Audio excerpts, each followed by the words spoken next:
The night before my medical school interview, my sister poured bleach on my only blazer. My parents told me to stop making a scene. I wore it anyway. The dean looked at my bleached jacket, then at my last name. His expression changed. Wait, you are her? My name is Monica, and I am 33 years old. 10 years ago, I stood in the kitchen of my childhood home in a wealthy suburb of Boston and realized my own family was actively trying to destroy my future. Before I continue this story, let me know where you are watching from in the comments below. Hit like and subscribe if you have ever had to build your own success while your family tried to tear you down. The morning of the most important day of my life began with the sharp, toxic smell of chlorine. I was 23 years old, and I had spent the last 4 years working overnight shifts at a local diner just to pay for my undergraduate classes. My parents had refused to contribute a single cent to my education. I walked into the kitchen at 6 in the morning, my stomach tied in nervous knots about my medical school interview at the state's most prestigious hospital. I had spent weeks preparing for this moment. I had saved my tip money for 2 months to buy a simple black professional blazer from a second-hand store. I had carefully tailored the seams myself by hand in my bedroom late at night because I could not afford a professional seamstress. I had hung it on the back of the dining room chair the night before after carefully ironing every inch of the fabric. But when I walked into the kitchen, the chair was empty. I followed the overwhelming chemical odor to the stainless steel sink. My heart completely stopped in my chest. My only professional blazer was crumpled at the bottom of the basin, soaking wet and dripping with a thick, pungent puddle of concentrated bleach. The dark black fabric was already rapidly turning a sickly shade of mottled orange and rust. The harsh chemicals stung my eyes and burned the back of my throat. I heard a casual thud behind me.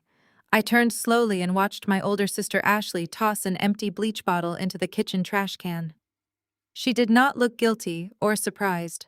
She simply leaned against the marble counter and crossed her arms over her expensive designer sweater. Ashley was the undeniable golden child of our family. She had never worked a single day in her life. Our parents had paid her full tuition at an elite private university. They bought her a brand new car for her high school graduation and funded her luxury apartment downtown. She was currently preparing for her own medical residency placement exams, a path our parents had practically paved with gold for her. Oops. Ashley smiled a thin, malicious smile that reached nowhere near her eyes. I thought it was the fabric softener. I was just trying to do a load of laundry early this morning. Guess you will have to skip that medical school interview, right? The lie was so blatant and ridiculous that it took my breath away.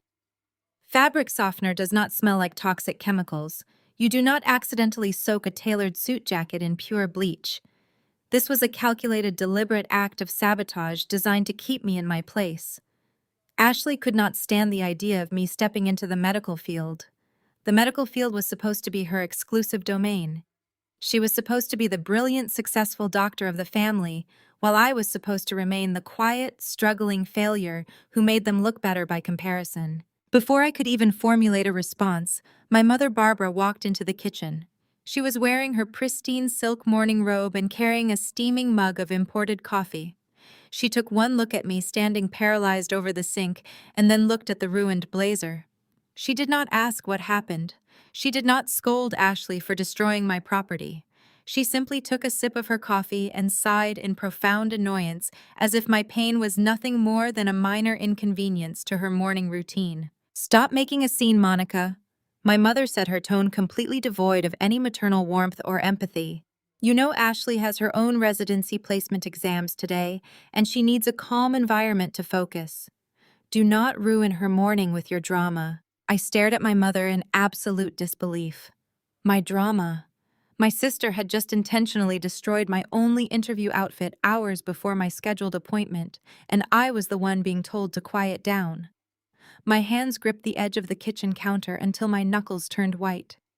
"Mom," I said, my voice trembling with suppressed anger and desperation. "That was my only blazer. My interview is in 2 hours. I cannot go to the admissions board looking like this." My mother rolled her eyes and waved her manicured hand dismissively. "Then just wear it as is or stay home." she said coldly. "You are not cut out for medicine anyway. You do not have your sister's pedigree. Why you keep insisting on chasing this foolish pipe dream is beyond me. You should just accept that you belong in a low-level laboratory assisting people like your sister, who actually have the talent for this profession." Her words hit me harder than any physical blow could have. Pedigree. She was talking about money. She was talking about the fact that they had groomed Ashley for success while leaving me to fend for myself. They had actively hidden my high school achievement awards. They had refused to co-sign my student loans. They wanted me to fail, so their narrative about the perfect older daughter and the disappointing younger daughter would remain intact. Ashley smirked, picking up an apple from the fruit bowl and taking a loud, crunching bite. "Listen to Mom Monica. She knows what she is talking about. You walking into that boardroom today would just embarrass the family name.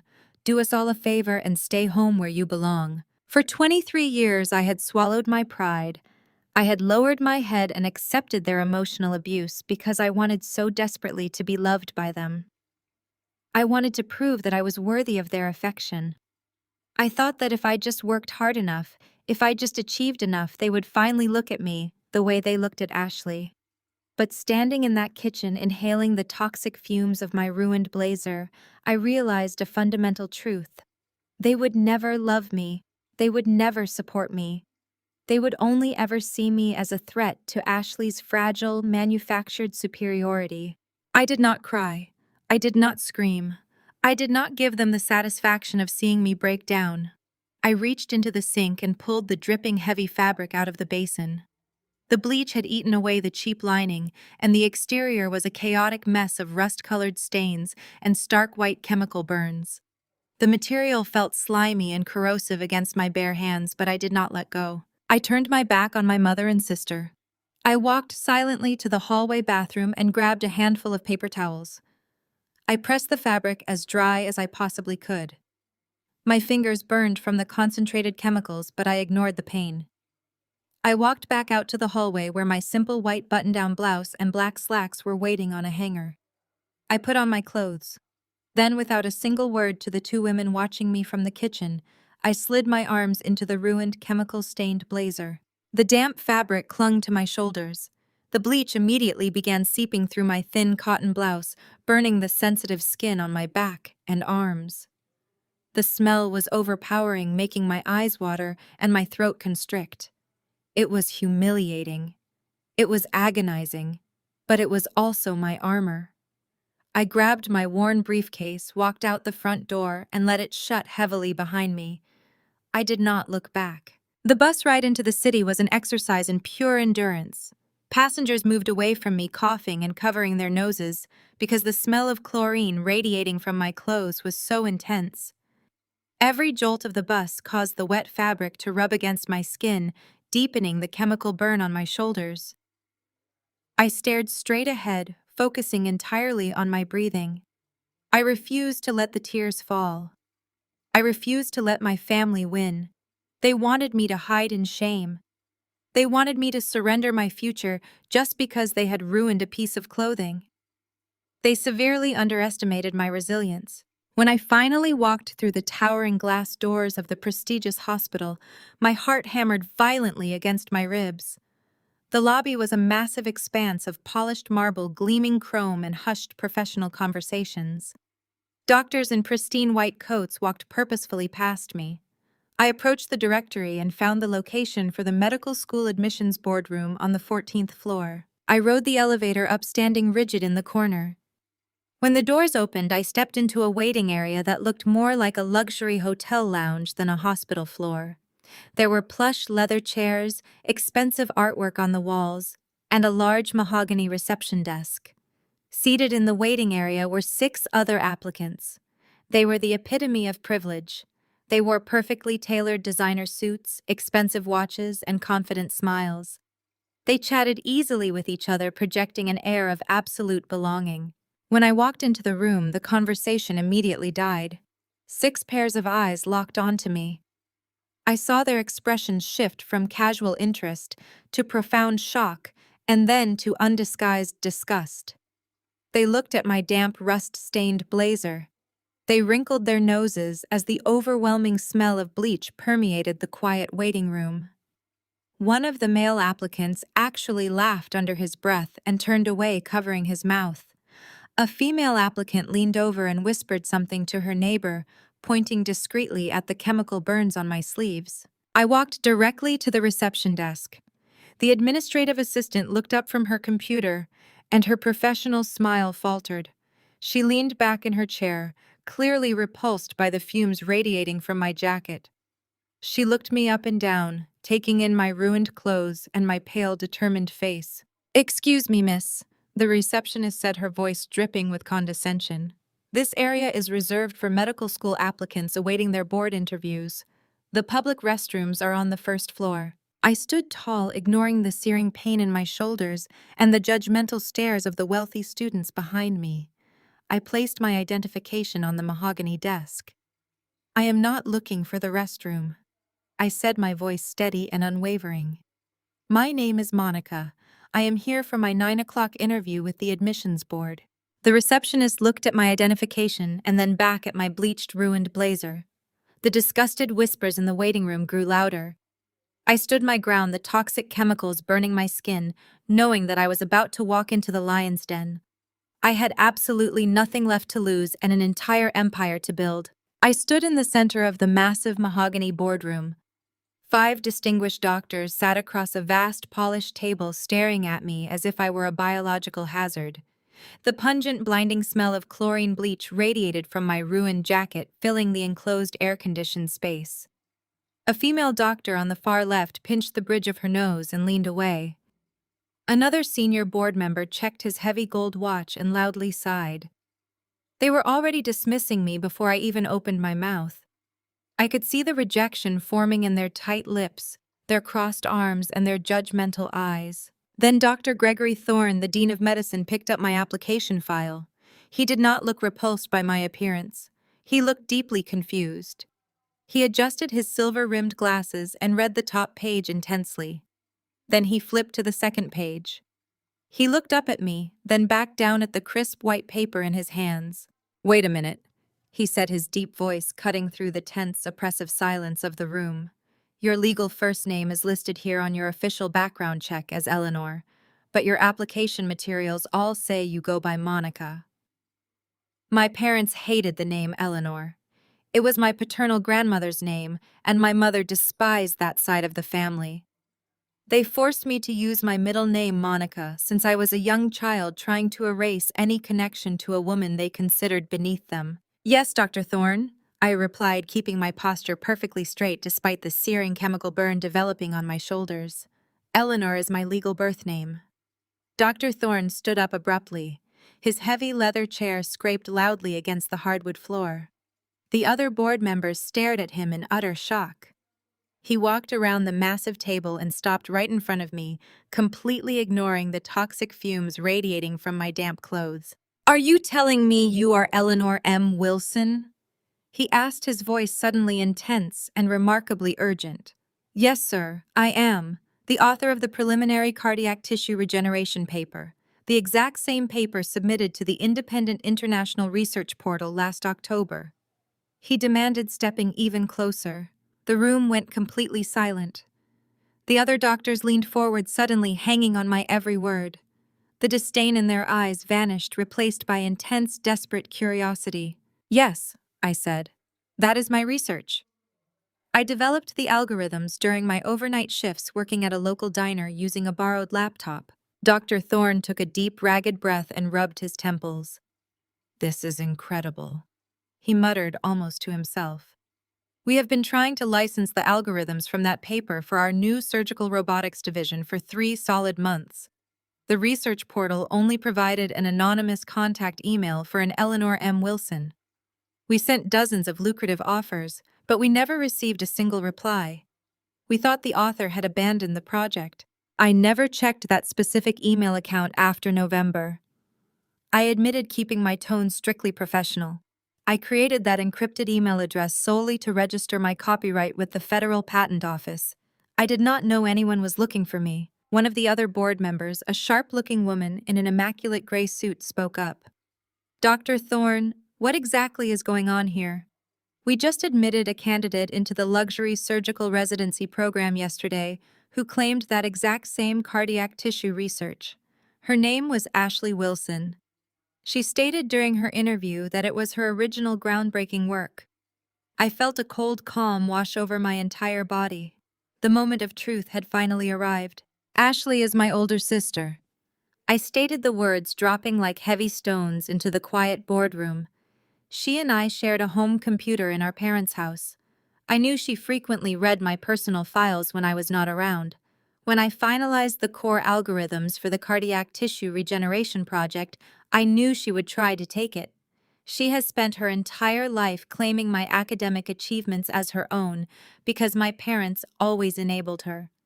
So I legally copyrighted the entire project under my birth name, Eleanor M. Wilson, 4 full months before she submitted it to your residency program. The board members exchanged horrified glances. The sharp-looking woman flipped furiously through her digital tablet, pulling up the admission records. So Ashley Wilson committed academic fraud? She asked, looking directly at me. She submitted stolen intellectual property. I replied, my voice echoing in the large room. My parents funded her expensive undergraduate degree and bought her every possible advantage, but they could not buy her the intellect to actually do the hard work. She took my files, hoping to secure her spot in your elite program. She thought I was too weak and too intimidated to stop her. She thought I would just quietly accept the theft like I always did when we were growing up. Dr. Thorne looked at my ruined, bleach-stained blazer and then looked directly into my eyes. And the jacket, Monica. He asked, his voice softening with sudden realization. Ashley poured concentrated bleach on my only professional blazer this morning to ensure I would miss this interview. I said, my voice completely steady, refusing to show any weakness. My mother watched her do it. She told me to stop making a scene and to stay home because I lacked the proper pedigree for medicine. She told me I belonged in a low-level laboratory, so I put the wet jacket on and I wore it anyway. The sheer audacity of my family's cruelty hung heavy in the air. I did not ask for their pity. I just presented the absolute unvarnished truth. Dr. Thorne slowly nodded, a look of profound respect replacing his initial confusion. He turned back to his colleagues. The board members were no longer looking at my ruined clothes or smelling the bleach. They were looking at the brilliant, resilient woman standing in front of them who had outsmarted her abusers. Dr. Thorne walked back to his seat, but he did not sit down. Eleanor or Monica, whichever you prefer, he said. I prefer Monica, I replied. Monica. He corrected himself. You possess exactly the kind of brilliant, analytical mind and unbreakable spirit this hospital desperately needs. The cardiac tissue algorithms you designed are decades ahead of current medical technology. If you are willing to let us license your intellectual property, we will not only fund your entire medical education, but we will offer you a full fellowship in our advanced surgical program, effective immediately. You will have your own lab, your own team, and our full backing. My heart soared. Everything I had worked for, every late night studying, every grueling overnight shift, serving coffee, had finally paid off. But I knew my toxic family better than anyone. If they found out about my sudden massive success, they would find a way to ruin it. They would demand access to my money. They would try to force me to surrender my fellowship position to Ashley to save her career. I will accept your generous offer, Dr. Thorne, I said, taking a step forward. But I have one strict non-negotiable condition. My identity as Eleanor M. Wilson, the author of the paper, and my placement in this fellowship program must remain absolutely secret. I need a ghost placement. No public announcements, no press releases. My family cannot know I am succeeding. They must continue to believe I am a failure. Dr. Thorne smiled, a genuine warm smile of understanding. We can arrange that without any issue, he said. And as for Ashley Wilson, her admission to our residency program is hereby officially revoked pending a full board investigation into her academic fraud. We do not tolerate thieves in this hospital. We shook hands across the table. The coarse, bleached fabric of my blazer rubbed painfully against my raw skin, but I felt absolutely no pain. I only felt sweet, undeniable victory. When I finally returned to the house, it was late afternoon. The sky was turning a bruised, heavy purple, matching the exhausted ache radiating through my muscles. I walked through the heavy oak front door and found my family gathered in the spacious living room. My father, Richard, had just returned from his exclusive golf club. He was sitting in his favorite chair, sipping a glass of expensive imported scotch. My mother was sitting next to him on the plush leather sofa, examining her freshly manicured nails. Ashley was pacing the hardwood floor, looking agitated and nervously checking her phone every few seconds. When they heard my footsteps and saw me walk into the room, Richard let out a loud, booming laugh. "Look who finally decided to show up," he mocked, gesturing at my ruined jacket with his crystal glass. "You look like a complete walking disaster, Monica. I assume the hospital security guards escorted you out the moment they smelled you coming through the lobby." I stood in the entryway, letting the heavy silence stretch between us. "I failed the interview," I said, my voice intentionally flat and defeated. "They took one look at me and told me to leave the premises immediately." Ashley let out a loud, dramatic sigh of profound relief. She slumped onto the sofa, smiling broadly. "Thank goodness," she sneered, looking me up and down with absolute contempt. "At least you did not completely drag our prestigious family name through the mud today. You never belonged in a place like that anyway, Monica. You are a diner waitress. That is all you will ever be. Stop trying to pretend you are smart enough to be a doctor." Richard stood up, his face hardening into a look of absolute disdain. "I am tired of looking at you, Monica," he said, his voice dripping with venom. "You are a constant daily reminder of disappointment. You bring absolutely nothing to this family but embarrassment and shame. Your sister is about to start a luxury residency program and become a prominent, wealthy surgeon. We cannot have a pathetic failure living under the same roof. Pack your bags. I want you out of my house by tonight. You can go live on the streets for all I care." My mother did not say a single word in my defense. She simply picked up a glossy lifestyle magazine and started flipping through the pages, completely ignoring the fact that her husband was throwing her youngest daughter out into the cold night. I did not argue with them. I did not cry. I simply walked upstairs to my small, cramped bedroom and packed a single canvas duffel bag with my few remaining clothes and my laptop. I left the ruined, bleach-stained blazer hanging on the back of my bedroom door, a silent, lasting monument to their incredible cruelty. I walked down the stairs and out the front door into the cool evening air. I did not say goodbye to the people who were supposed to love me. I allowed them to believe they had successfully broken my spirit. I allowed them to sit in their expensive house and gloat about their manufactured superiority and their golden child. They had absolutely no idea that their precious golden child was about to lose everything she thought she had stolen. They had no idea that they had just handed me the ultimate freedom I needed. I walked into the dark night, the bright city lights welcoming me forward. I was completely alone in the world, but I had never felt more powerful or more alive. While they slept comfortably in their beds, dreaming of a false legacy, I was going to start building my massive empire in the shadows. I was going to let them choke on their own blinding arrogance.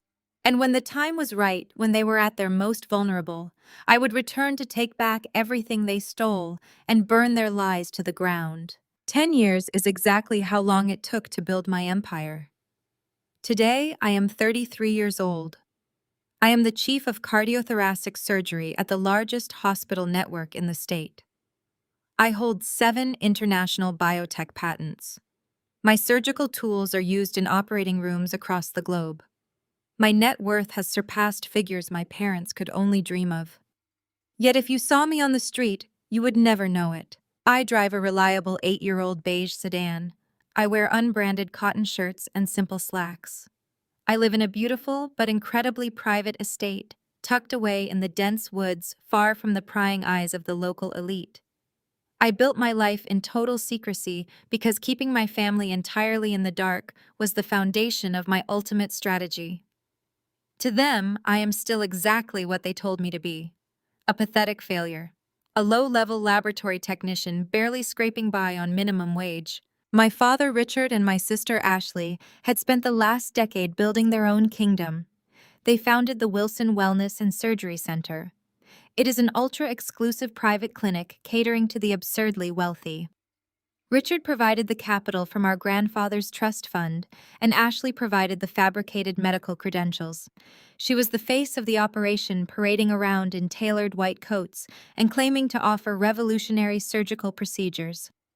What the public did not know, what their wealthy clients did not know, was that Ashley was a complete fraud. She routinely botched minor procedures. She constantly misdiagnosed patients. Her entire medical career was a house of cards held together by my father's aggressive legal team and massive hush money payouts. For 10 years, I watched them from afar. I monitored their public filings. I tracked their aggressive marketing campaigns. I waited patiently as their arrogance blinded them to their own impending collapse. Then 2 weeks ago, I received an unexpected text message from my mother. It was a formal summons to a family Thanksgiving dinner at the Oakmont Country Club. I knew immediately that it was a trap. My family never invited me anywhere unless they wanted to use me as a prop to make themselves feel superior, or unless they needed a scapegoat for their own failures. I accepted the invitation without hesitation. The time for waiting was over. The Oakmont Country Club was a towering monument to old money and exclusivity. Huge stone pillars framed the entrance, and the driveway was lined with imported luxury vehicles. I pulled my faded beige sedan up to the valet stand. The young valet attendant looked at my car, and then looked at me with clear confusion. He hesitated before opening my door clearly, wondering if I had taken a wrong turn. I handed him my keys with a polite smile and walked up the wide marble steps into the grand lobby. The dining room was a sea of crystal chandeliers, white linen tablecloths, and wealthy families dressed in their holiday finest. I spotted my family immediately. They were holding court at a large circular table in the center of the room, demanding the attention of everyone around them. My mother Barbara was draped in heavy diamond jewelry and an expensive fur shawl. My father Richard was speaking loudly to a waiter, gesturing aggressively with a silver fork. Ashley sat between them, wearing a custom silk gown, her hair styled into perfect, pristine waves. They looked like the picture of absolute success. I walked over quietly, pulling out my own chair, because my father certainly was not going to do it for me.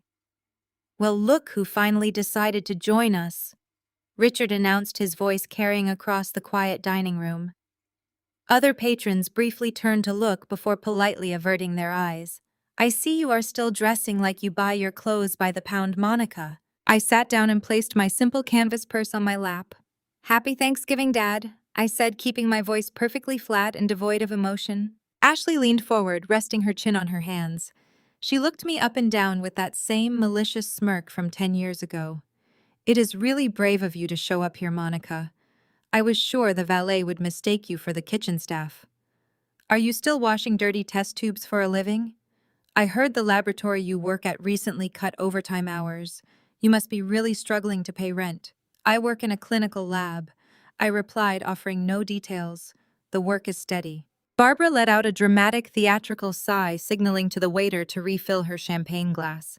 "Steady is just a polite word for stagnant," she said, taking a long sip. "You really should look at your sister for inspiration, Monica. The Wilson Wellness Center just booked 3 high-profile celebrity clients this week alone. Ashley is practically running the private medical sector in this city. It is a shame you do not have her ambition." I picked up my water glass and took a sip, letting the cool liquid wash down my throat. I did not mention that my hospital network had recently treated 2 of Ashley's former clients for severe post-surgical infections. I did not mention that I had personally corrected a botched heart valve procedure that Ashley had completely mishandled. I simply nodded. "That is very impressive, Ashley." For the next 2 hours, I sat in silence and allowed them to use me as their personal punching bag. They needed an audience for their greatness, and they needed someone to look down on. They ordered with reckless, aggressive extravagance. Richard demanded 3 bottles of a vintage reserve champagne that cost hundreds of dollars each. Ashley ordered imported caviar truffles and the most expensive Wagyu beef on the menu. Barbara ordered a towering seafood platter, claiming she needed to celebrate her daughter's incredible genius. When the waiter asked for my order, I requested a simple house salad and a glass of sparkling water. Richard laughed loudly, slapping his hand on the heavy oak table. "Let her eat grass," he told the waiter.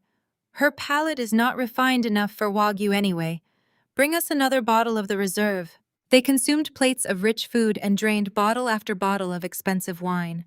The conversation was a constant, endless loop of their own magnificence. They talked about buying a third vacation home in the Hamptons. They discussed upgrading Ashley's fleet of luxury vehicles. They bragged about their exclusive social circle. And every few minutes they would lob a cruel, cutting insult in my direction.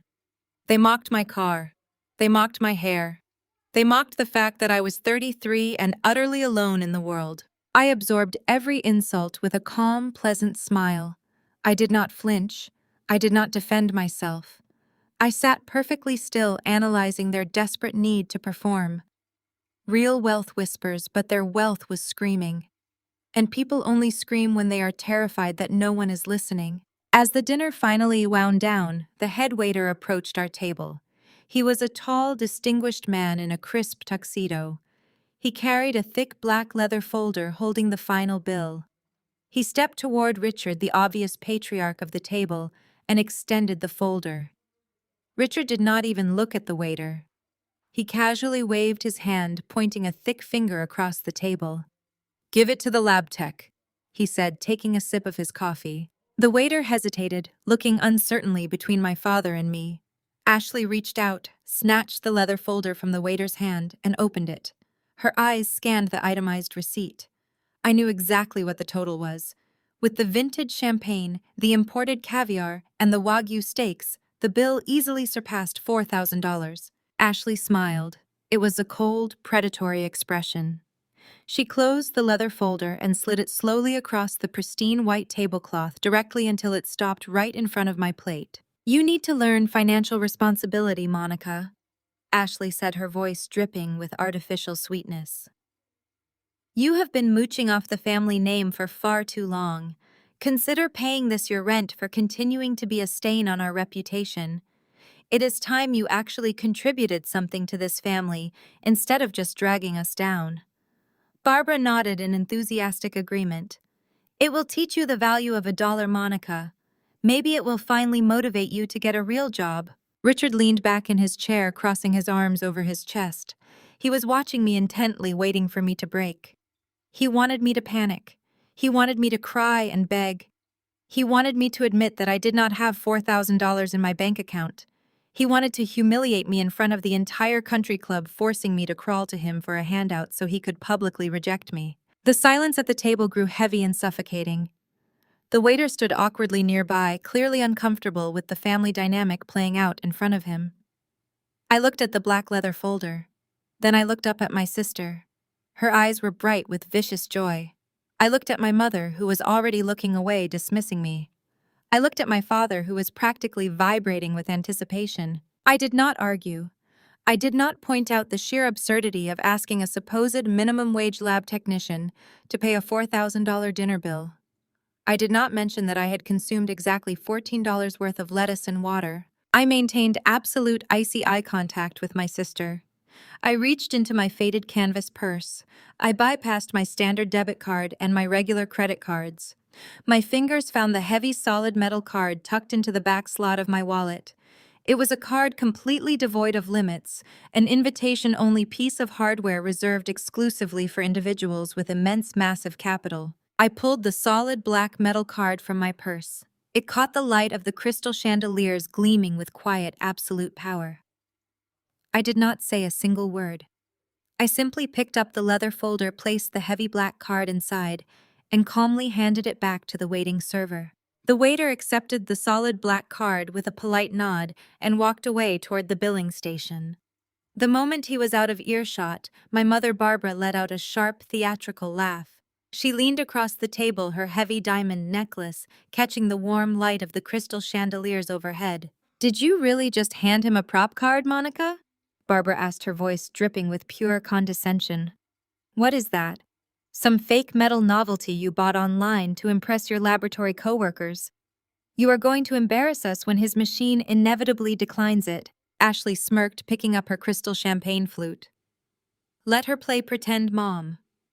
It will be hilarious when the manager comes over to tell her she has insufficient funds. Maybe they will let her scrub the kitchen floors to work off the cost of the Wagyu beef. My father, Richard, crossed his arms over his chest, completely amused by my impending humiliation. You have always had a flair for the dramatic, Monica. But this is the real world. You cannot fake your way through a $4,000 tab at the Oakmont Country Club. I did not respond. I simply kept my posture perfectly straight and my expression entirely neutral. I watched the heavy wooden dining room doors waiting. 5 minutes passed. The tension at our table grew thick. Ashley kept checking her phone, clearly waiting for the exact moment my failure would be publicly announced. Then the head waiter returned. He was not accompanied by a disgruntled manager or angry security guards. He was walking alone, holding my black metal card resting elegantly on a silver tray. He bypassed Richard entirely and stopped directly next to my chair. He bowed slightly, dipping his head in a gesture of profound respect that made my father instantly bristle in his seat. Dr. Monica, the waiter said, his voice projecting clearly across our silent table. The club owner, Mr. Sterling, sends his absolute deepest regards. He instructed me to return your card immediately. He has completely comped your entire table for the evening. He said to thank you personally for the life-saving bypass surgery you performed on his wife last month. He considers it an honor to have you dining in his establishment today. The waiter smiled warmly at me, set the zero-balance receipt on the table, and quietly walked away. The silence that slammed into our table was absolute. It was deafening. Ashley lowered her champagne flute so fast that the golden liquid splashed over the rim and stained the pristine white tablecloth. Her malicious smirk vanished instantly, replaced by a look of sheer, unadulterated confusion. Barbara stared at me with her mouth slightly open, unable to process the words she had just heard. Doctor, she repeated the word as if it tasted foul. Why did that waiter call you a doctor? And who is Mr. Sterling? He is the billionaire real estate developer who owns this country club. I replied, my tone completely conversational. I repaired a severe aortic valve tear for his wife 4 weeks ago. It was a complex procedure, but she is recovering beautifully. Richard slapped his hand down hard on the heavy oak table, causing the silver cutlery to rattle loudly. His face turned a deep, mottled shade of crimson. He could not stand the idea that I held any power or respect in a room where he desperately needed to feel like a king. That waiter is obviously an idiot, Richard snapped, glaring at the retreating figure. He confused you with an actual surgeon. You probably just draw the blood samples for the doctors who do the real work. Do not sit there and pretend you are performing bypass surgeries, Monica. We know exactly who you are. We know exactly what you do. I looked right into my father's eyes and let him hold on to his comfortable lie. If he wanted to believe the owner of the most exclusive country club in the state made a massive mistake, I would let him. His blinding arrogance was my greatest asset. Whether he made a mistake or not, I said softly, the bill is paid. You do not have to worry about my financial responsibility anymore, Dad. That was the exact wrong thing to say to a narcissist losing control. Richard reached into the inner pocket of his tailored suit jacket. He pulled out a thick manila envelope and slammed it down onto the table directly on top of the zero-balance receipt. He ripped the envelope open and pulled out a stack of dense legal documents. I am not here to play games with you tonight, Monica. Richard growled, his voice dropping to a harsh, threatening whisper. Your grandfather left a substantial trust fund and a block of prime commercial real estate when he passed away last year. The estate was split between you and Ashley, but you have done absolutely nothing with your life to deserve that kind of capital. You are a low-level lab technician. You would just squander it on pointless things. Ashley leaned forward, her confidence returning now that they were back on their favorite subject. My wellness and surgery center is expanding rapidly, Monica. We are bringing in state-of-the-art equipment. We need that commercial property to build a new luxury recovery wing. Dad and I have already drawn up the transfer papers to make it happen. Richard pushed the heavy documents across the table, tapping his gold ring aggressively against the signature line at the bottom of the last page. "You are going to sign away your rights to the estate right now," Richard demanded. "You are going to transfer your entire half of the property directly to Ashley's corporate holding account. It is the only way to protect the family legacy and ensure the money is put to good use." Barbara chimed in, her tone dripping with fake maternal concern. "It really is for the best, Monica. You do not know the first thing about managing a medical facility or handling massive real estate assets. Ashley is a brilliant doctor. She knows exactly how to maximize this investment. Just sign the papers and be a good, supportive sister for once in your life. Stop being so selfish." "And if I refuse?" I asked, tilting my head slightly. Richard leaned across the table, his face twisting into a mask of pure intimidation. "If you refuse to sign these papers tonight, you are no longer part of this family. I will officially disown you. I will cut you out of my will forever. I will make sure every single connection I have in this city knows that you are a greedy, ungrateful failure. You will be dead to us, Monica. You will have absolutely nothing." The threat hung heavily in the air. 10 years ago, that threat would have crushed me. 10 years ago, the thought of losing my family would have sent me into a desperate panic. But 10 years ago, I did not know that they were nothing but parasites feeding off my insecurities. They had spent my entire life making me feel small so they could feel gigantic. I looked down at the thick stack of legal documents. I slowly reached out and picked them up. I could hear Ashley let out a quiet, triumphant breath. She thought she had won. She thought the mere threat of abandonment was enough to break my spirit and force my compliance. I opened my purse and took out a heavy silver pen. My parents watched me with smug satisfaction. They were so incredibly certain of their dominance. They really believed I was a broken, terrified woman who would gladly hand over millions of dollars just to keep their toxic love. I placed the pen on the table, but I did not bring it anywhere near the signature line.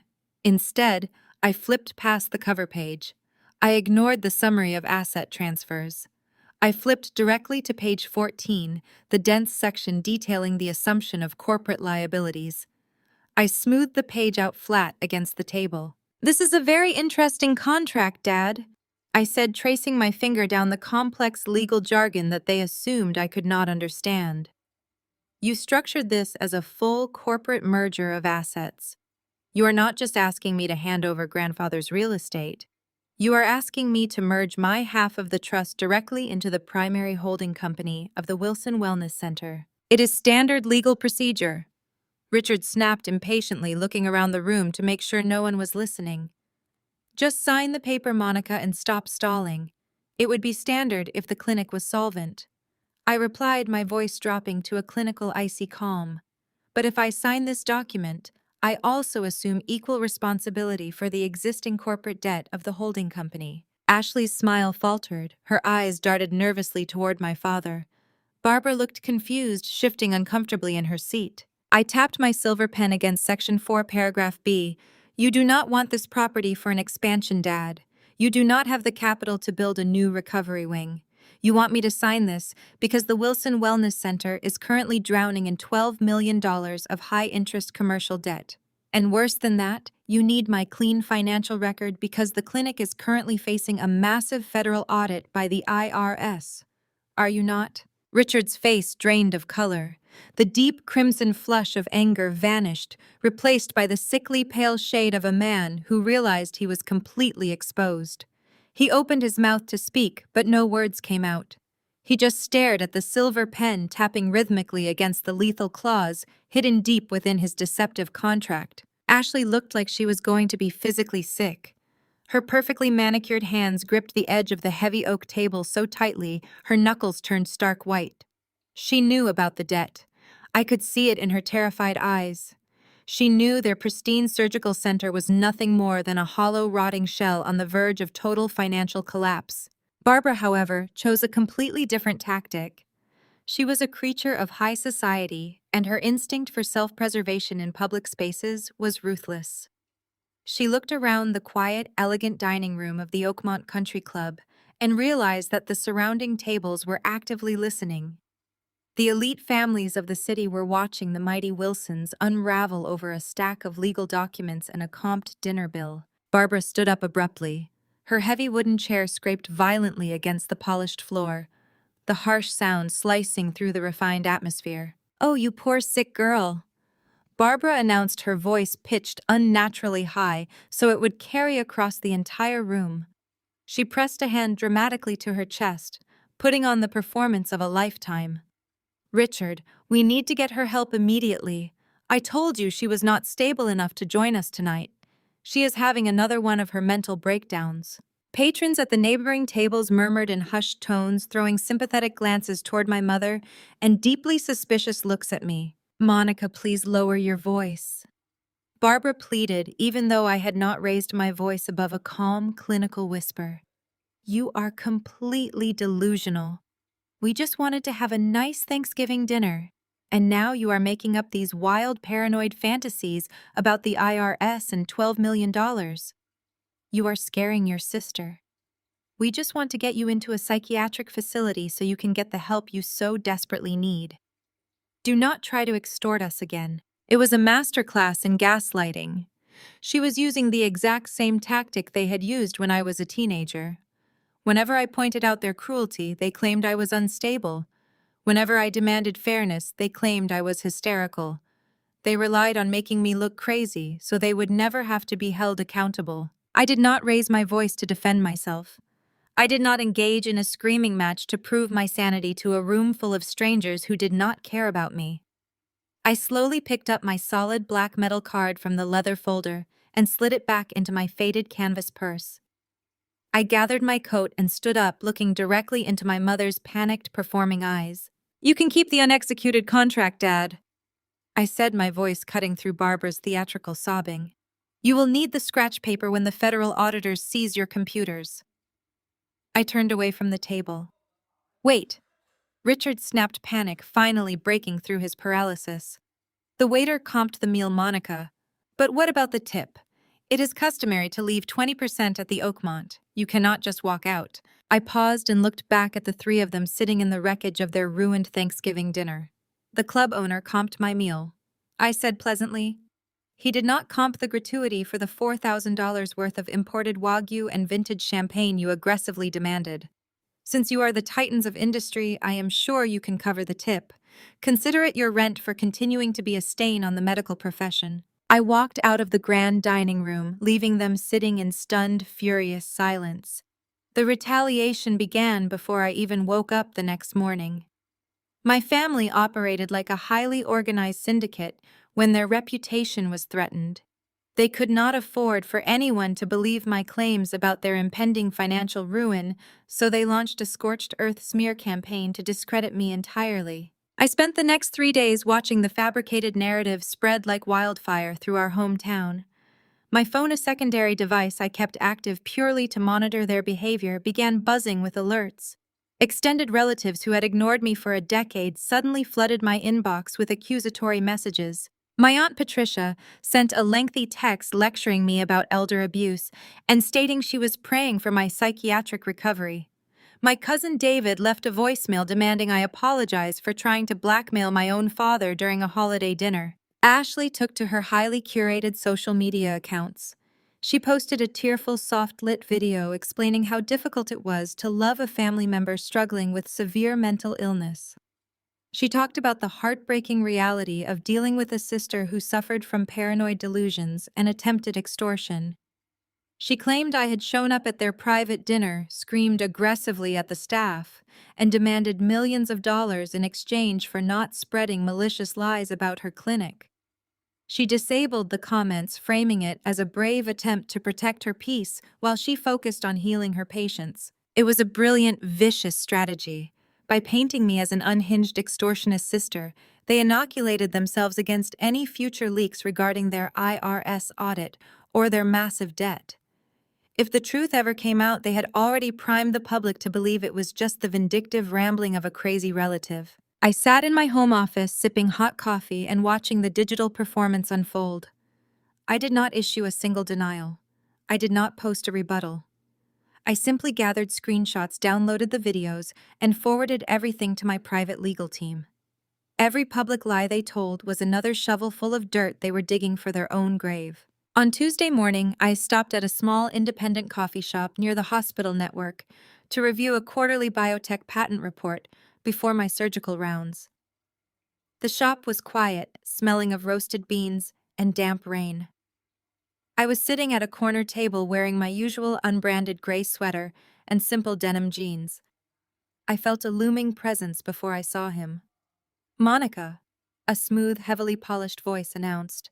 I looked up from my laptop. Standing over my small table was Bradley. He was Ashley's wealthy, arrogant fiancé.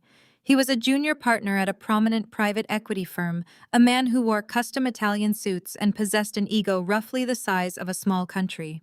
He slid into the chair across from me without asking for permission, adjusting his silk tie and looking at my modest clothing with undisguised contempt. "Hello, Bradley," I said, closing my laptop. "To what do I owe the displeasure?" He chuckled a dry, condescending sound. "Always so hostile, Monica. I am actually here to help you. Your family is devastated by your little stunt at the country club. You really humiliated yourself. Ashley has been crying for days about your mental decline. But I am a practical man, and I prefer practical solutions to messy emotional problems." He reached into his tailored jacket and pulled out a crisp, heavy checkbook. He unscrewed a gold fountain pen and began writing. "Your father told me about the commercial real estate from your grandfather's trust." Bradley said, his tone incredibly patronizing. "He mentioned you are refusing to sign the corporate merger documents because you are confused about the clinic's liabilities. I get it. You are a lab technician. High-level corporate finance is intimidating when you barely make enough to pay your heating bill." He tore the check from the book and slid it across the wooden table. "It was made out to me for exactly $50,000. Take the money, Monica." Bradley ordered, leaning back and crossing his arms. "Sign the merger papers today. $50,000 is a fortune for someone living your lifestyle. It will pay off whatever credit card debt you have, and maybe let you buy a car that was not manufactured in the last decade. Just take the payout, drop this ridiculous extortion attempt against your sister, and know your place." I pushed the $50,000 check across the table. "You failed to calculate the clinic's depreciating assets against their $12 million liability, Bradley," I stated, picking up my coffee. "Their long-term debt-to-equity ratio is entirely catastrophic. The real estate merger you proposed would trigger an immediate default under standard federal tax guidelines. I know the reality of high-level corporate mergers much better than you ever will. Go back to your little office and do the basic math." Bradley stared at me. The condescending smirk melted off his face, replaced by a rigid mask of absolute shock. He looked down at the $50,000 check lying on the table between us, then back up at my face. He opened his mouth to deliver another insult, but his usual corporate arrogance completely failed him. He knew I was right. I had just dismantled his entire financial strategy with a few sentences over a cup of coffee. He grabbed the check and shoved it back into his tailored jacket, his hands shaking with sudden, uncontained rage. "You think you are so smart, Monica?" Bradley sneered, his voice dropping its polished veneer and taking on a nasty, desperate edge. "You think rattling off some tax code makes you a player? But you are just a bitter, lonely lab tech trying to sabotage your own sister. It does not matter if the clinic has a few temporary liabilities. Richard and Ashley do not need your useless half of the estate anyway. We already have a massive exit strategy." I took a slow sip of my coffee, letting him talk. Desperate men always talk too much when their ego is bruised. They cannot handle being corrected by someone they consider beneath them. "We are finalizing a buyout," Bradley bragged, leaning over the small wooden table. "A complete acquisition by the largest hospital network in the state. They are going to pay $20 million for the clinic and Ashley's proprietary surgical technology. Your family is about to become untouchable. You could have had a small piece of that if you just played nice. Now you get to spend the rest of your pathetic life washing test tubes while we buy our fourth vacation home." I set my coffee cup down. I stood up and slung my canvas bag over my shoulder. "Good luck with the acquisition, Bradley," I said, my tone perfectly pleasant. I hear the hospital network's board of directors is exceptionally thorough when it comes to vetting proprietary technology. Make sure your math is better than it was today. I walked out of the coffee shop, leaving him fuming in the corner booth. He thought he had put me in my place. He had absolutely no idea he had just handed me the exact blueprint of their destruction. I drove my beige sedan straight to the underground executive parking garage of the state's largest medical complex. I bypassed the crowded main entrance and took the private secure elevator up to the top floor. I walked past the heavy glass doors bearing my name and title. Dr. Monica Wilson, Chief of Cardiothoracic Surgery. My assistant handed me a thick leather binder the moment I stepped into my spacious office. The acquisition proposal from the Wilson Wellness Center had finally landed on my desk for final executive review. As the chief of surgery and the head of the hospital's Biotech Innovation Board, every single medical acquisition required my direct authorized signature. My family was trying to sell their failing clinic to my hospital network. They just had absolutely no idea it was my hospital. I sat behind my massive mahogany desk and opened the binder. I skipped past the inflated patient metrics and the fraudulent revenue projections. I knew Richard had cooked the books to hide the $12 million in IRS debt. I flipped directly to the intellectual property section. Bradley had mentioned Ashley's proprietary surgical technology. I needed to see exactly what they were trying to sell us. I stared at the glossy schematic printed on the heavy, high-quality paper. My blood ran completely cold. Then a dark, cynical smile spread across my face. It was a specialized titanium retractor designed for minimally invasive valve replacements. It was brilliant. It was revolutionary. And it was mine. I designed that exact surgical tool a decade ago during my final year of medical school. I had spent months perfecting the angles, calculating the precise torque needed to reduce tissue damage during complex surgeries. I had kept the original blueprints in a locked drawer in my childhood bedroom. When my family threw me out of the house after my sister poured bleach on my interview blazer, I had packed in a hurry. I left those initial rough sketches behind. I always assumed my mother had thrown them in the trash. Instead, Ashley had found them. She had kept them hidden for 10 years, waiting for the perfect moment to claim my genius as her own. Now she was trying to sell my stolen intellectual property to my own hospital to save herself from federal prison. The absolute sheer audacity of her entitlement was staggering. She truly believed she could steal from me forever without any consequences. I spent the next 2 hours diving deep into the clinic's financial disclosures. The desperation practically bled through the ink on the pages. Richard had leveraged every single asset he owned to keep the wellness center afloat. He had taken out massive predatory loans using his personal home as collateral. He had funneled money from questionable offshore accounts to cover the operational losses caused by Ashley's profound medical incompetence. The IRS audit was not just a minor inconvenience. It was a targeted criminal investigation into massive tax fraud and embezzlement. If they did not secure this $20 million buyout by the end of the week, the federal government would completely seize the clinic. Richard and Ashley would face immediate public indictment. They would lose their country club memberships, their luxury cars, and their freedom. They were backed into a corner. They had no cash reserves. They had no leverage left. They were banking their entire freedom on the illusion that Ashley was a medical pioneer. They believed the hospital network would be so blinded by the revolutionary surgical tool that they would rush the acquisition through without a deep forensic audit. They expected a quick payout, a clean escape, and a massive unearned payday. They thought they had found the perfect golden parachute. I closed the leather binder and pressed the intercom button on my large desk. I told my assistant to schedule the final acquisition signing for this afternoon in the main executive boardroom. I told her to ensure the entire hospital board of directors was present.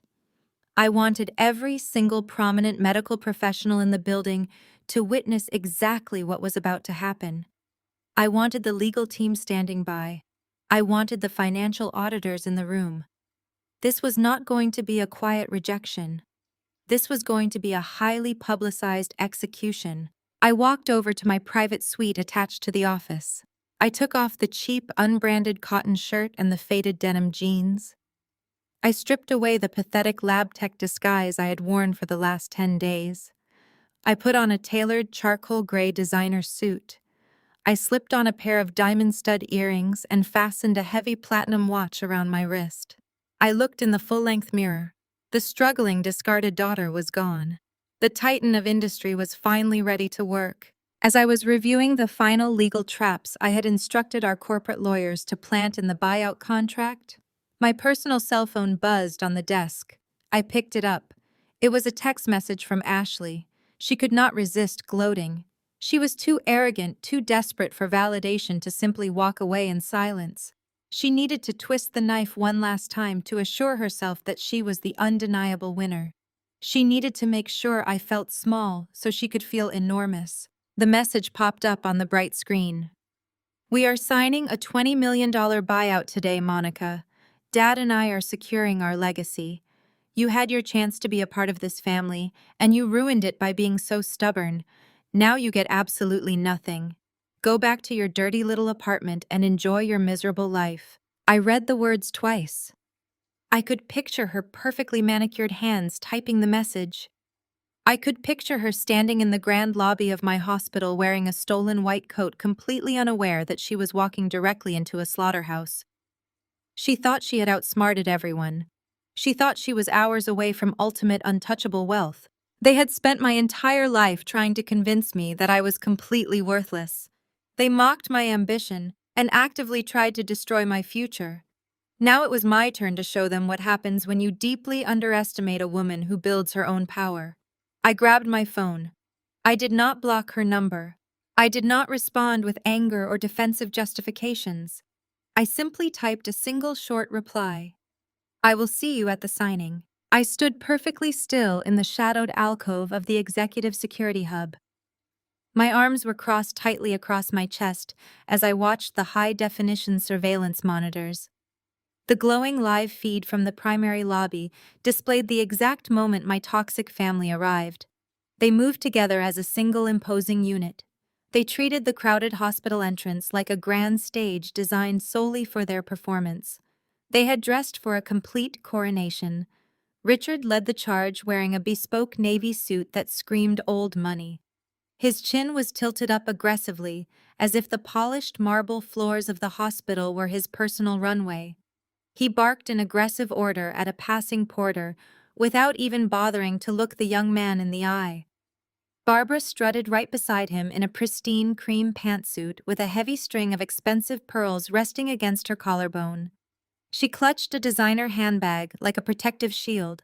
She offered small, condescending smiles to the nurses and administrators who turned to look at the massive commotion. She clearly thought they were staring in pure awe of the great Wilson family. They were actually staring because Richard was loudly complaining about parking and the hospital's severe lack of a dedicated VIP valet service. Ashley walked half a step ahead of them both. She wore an immaculately tailored bright white coat over a sharp black pencil skirt. It was entirely a costume. She was desperately playing the role of the brilliant surgeon and medical visionary. She carried a sleek leather briefcase gripped tightly in her manicured hand. Inside that dark briefcase was the stolen intellectual property and the schematic she had ripped from my childhood bedroom. She believed that briefcase was her $20 million ticket to absolute freedom and absolute salvation from federal prison and total financial ruin. I watched them completely bypass the main receptionist desk. Richard did not believe in waiting for any permission. He pushed violently through the secondary security doors with the blazing entitlement of a man who firmly believed he owned the entire building. I watched the glowing monitors as they marched directly toward the executive boardroom. A cold and heavy calm settled deeply over my chest. I turned away from the bright screens and smoothed the lapels of my tailored charcoal gray designer suit. I finally began the long walk down the empty executive corridor entirely. Inside the grand boardroom, the space was deliberately intimidating. A massive mahogany table dominated the center of the room, surrounded by ergonomic leather chairs. Floor-to-ceiling windows offered a commanding, sweeping view of the city's skyline, casting long afternoon shadows across the polished wood. At the far end of the heavy table sat Marcus Vance, the hospital network's chief executive officer. He was flanked by 3 senior board members and 2 top-tier corporate attorneys. They were waiting in complete total silence. Richard, arrogant as always, did not bother to knock before entering. The heavy oak doors burst open as he shoved his way violently into the room. He strode in with absolute blind confidence, tossing his luxury overcoat carelessly onto a nearby empty chair. Marcus Richard boomed, extending a hand across the long table with manufactured booming warmth. "It is good to see you. Let us skip the formalities and get straight to serious business today. My brilliant daughter has high-profile surgeries scheduled for this afternoon, and we simply do not have the valuable time to waste on endless bureaucratic pleasantries.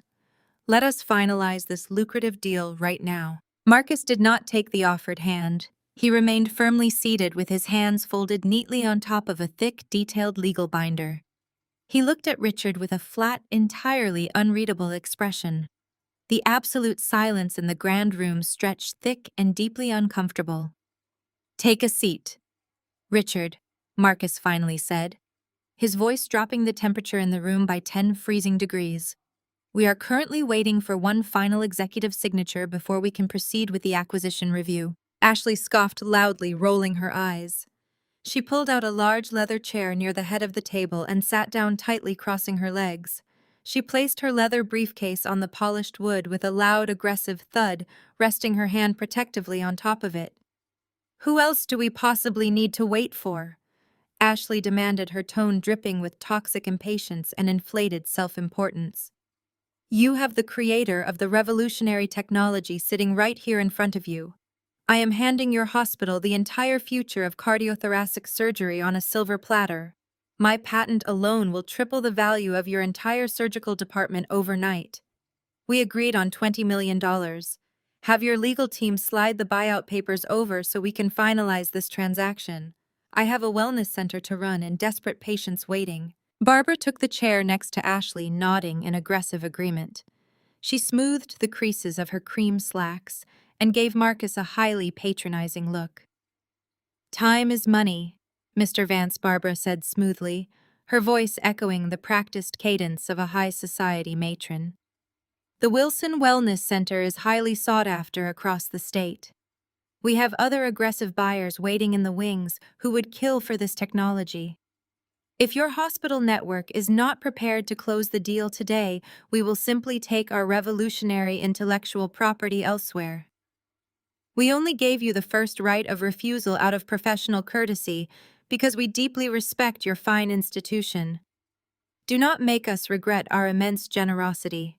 The 2 corporate attorneys sitting next to Marcus exchanged brief, heavily amused glances. Marcus leaned back slowly in his chair, completely unfazed by the hollow, desperate threats my family was projecting. He knew about the IRS. He knew about the staggering debt. "You will not be taking this intellectual property anywhere," Barbara Marcus replied, his tone dangerously calm and deeply serious. "Because the specific terms of this monumental acquisition require a unanimous authorized vote from our hospital's Biotech Innovation Board. And the head of that board is walking through those doors right now." Right on cue, the heavy oak doors at the back of the boardroom swung open. I stepped directly into the room. The cheap denim jeans and the faded oversized sweaters were entirely gone. I wore my sharply tailored charcoal gray designer suit. The precise cut of the expensive fabric armored me perfectly against their cruel judgment. My posture was completely straight. My chin was leveled perfectly toward them, and my facial expression was entirely devoid of any readable emotion. I carried the exact same heavy leather binder my assistant had handed me earlier that morning. I did not look like the exhausted, discarded lab technician they had gleefully mocked at the Oakmont Country Club. I did not look like the broken daughter they had bullied and manipulated my entire life.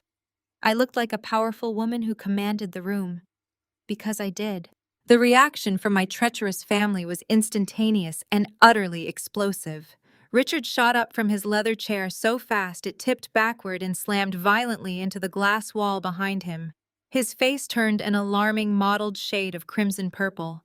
The thick veins in his neck bulged visibly against his starched white collar, his hands clenched into tight, aggressive fists at his sides. "What the hell are you doing here, Monica?" Richard roared, his furious voice bouncing harshly off the floor to ceiling glass windows. Barbara gasped loudly, pressing a trembling hand to her heavy pearl necklace, as if she had just witnessed a ghost walk through the double doors. She looked frantically around the expansive boardroom, her eyes darting toward the hospital executives, clearly expecting someone to immediately throw me out into the street. Ashley lost her mind completely. Her confident, arrogant facade shattered into a million jagged pieces.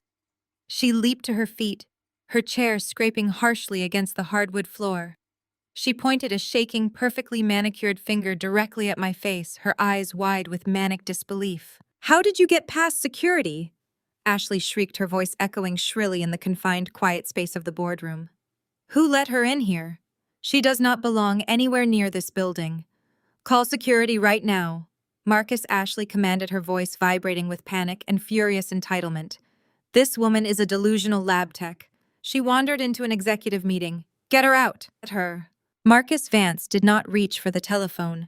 He did not signal for the guards. Instead, he slowly stood up from his heavy leather chair. The other board members and corporate attorneys instantly followed his lead, rising to their feet in a unified gesture of profound, undeniable professional respect. Marcus looked at Ashley with an expression of pure freezing ice. "Security," Marcus asked coldly.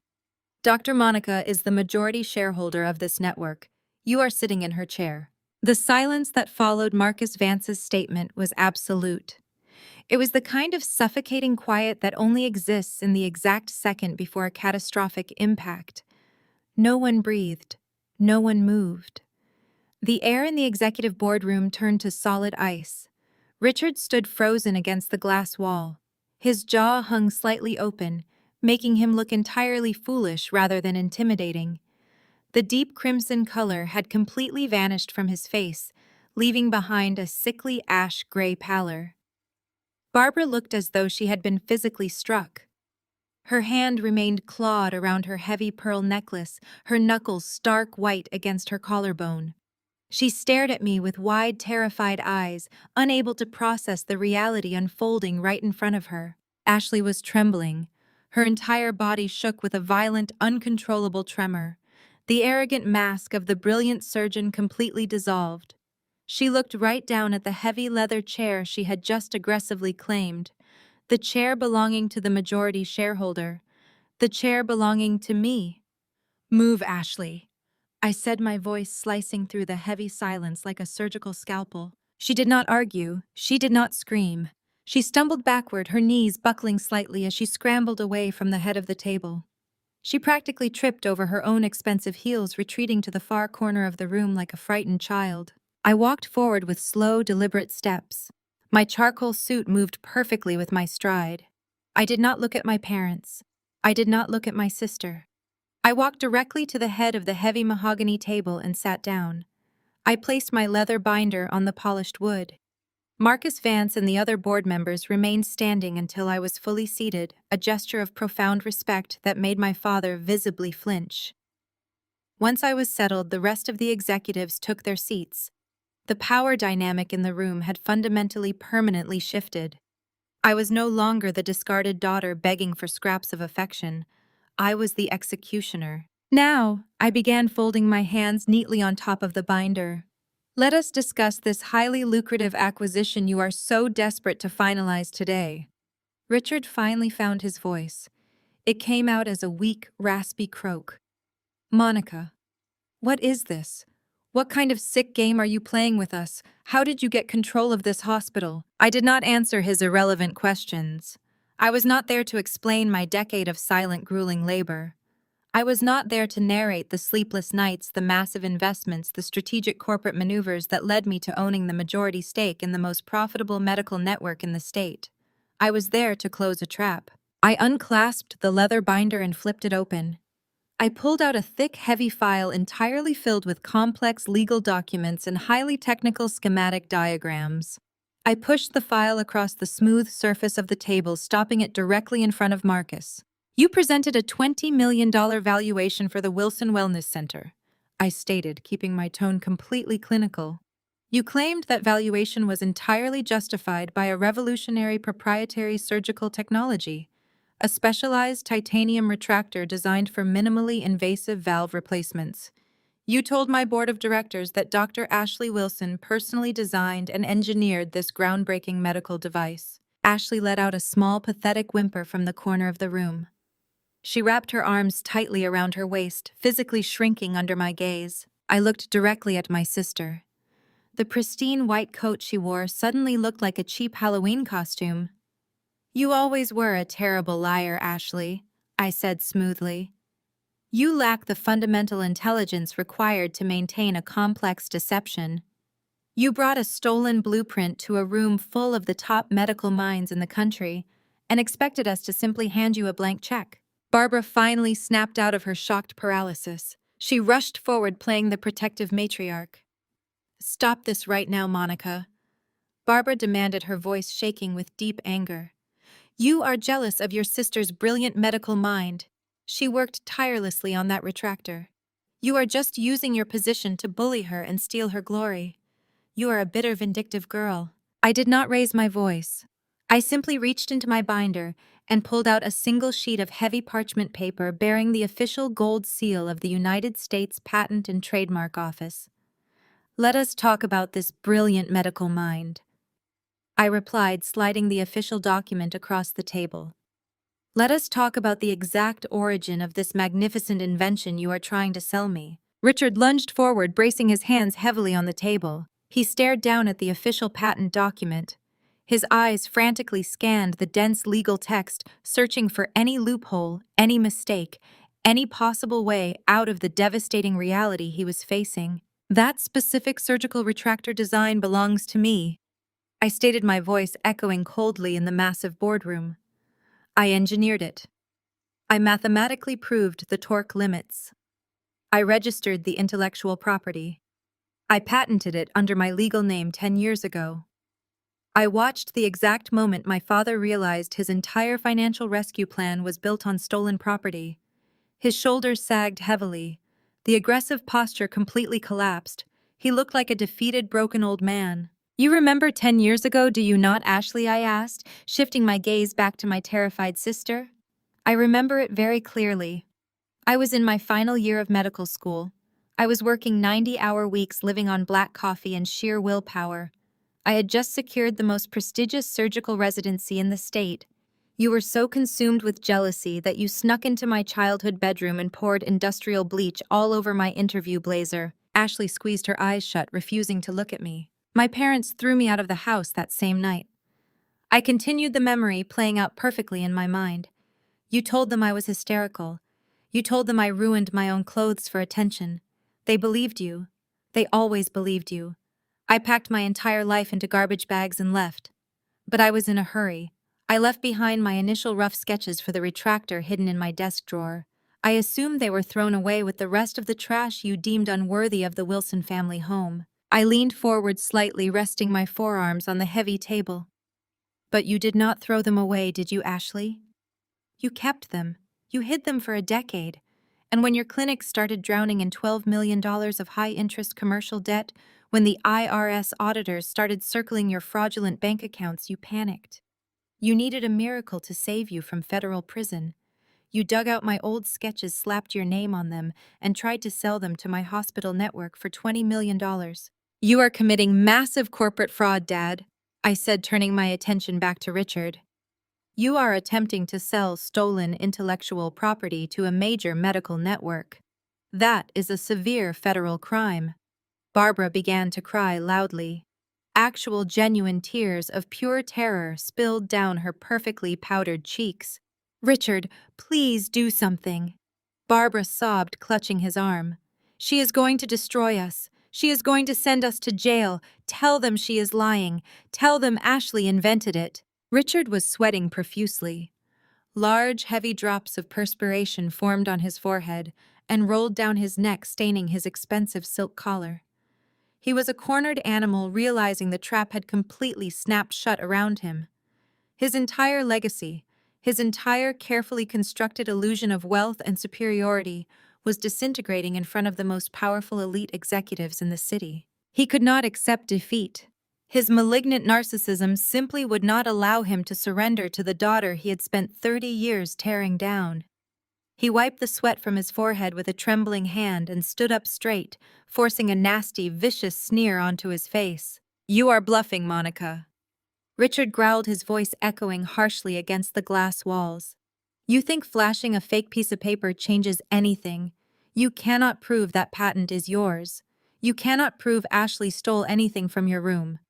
We have original design documents. We have initial sketches and dated computer files proving Ashley created this technology from scratch. We have physical documents dating back 10 years. You have nothing but a vindictive imagination." I looked at my desperate, sweating father. I looked at the man who had mocked my existence and tried to destroy my future. I leaned back comfortably in my heavy leather chair and smiled coldly. "Let us check the timestamps." I opened the leather binder flat against the mahogany table and extracted a sealed digital forensics report. I slid it over to Marcus Vance. The hospital's CEO broke the seal and spread the documents out for the entire board of directors to see. I did not just patent the device 10 years ago. I stated my voice perfectly level. I logged every single digital stroke of its creation on the university's secure server during my surgical residency. The timestamp on my original computer-aided design files predates your earliest clinic records by exactly 3 years and 4 months. You did not just steal a physical drawing, Ashley. You stole a heavily encrypted digital footprint that the United States Patent Office has fully authenticated. Marcus Vance adjusted his glasses and looked up from the forensics report. He turned his icy gaze toward Richard. "The metadata is absolute, Mr. Wilson." Marcus said, his tone conveying pure corporate disgust. "You brought stolen intellectual property into a major hospital network and attempted to sell it for $20 million. Our legal team will be filing a formal report with the federal authorities by the end of the business day." Richard was hyperventilating. He looked at the heavy oak doors, measuring the distance as if calculating whether he could physically run away. Barbara remained frozen in her seat, her jaw working silently. "But the stolen patent is just the beginning." I continued tapping my finger against the thick binder. "The patent was just the shiny bait you used to distract us from the actual rotting carcass of the Wilson Wellness Center. You wanted this buyout to bury your liabilities. But in your desperate rush for a golden parachute, you invited my board to look deep into your operational metrics." I reached into the binder again and pulled out a secondary stack of documents printed on bright red paper. I distributed them down the length of the long table. The corporate attorneys leaned forward immediately, scanning the red pages with predatory interest. Ashley let out a sharp, terrified gasp.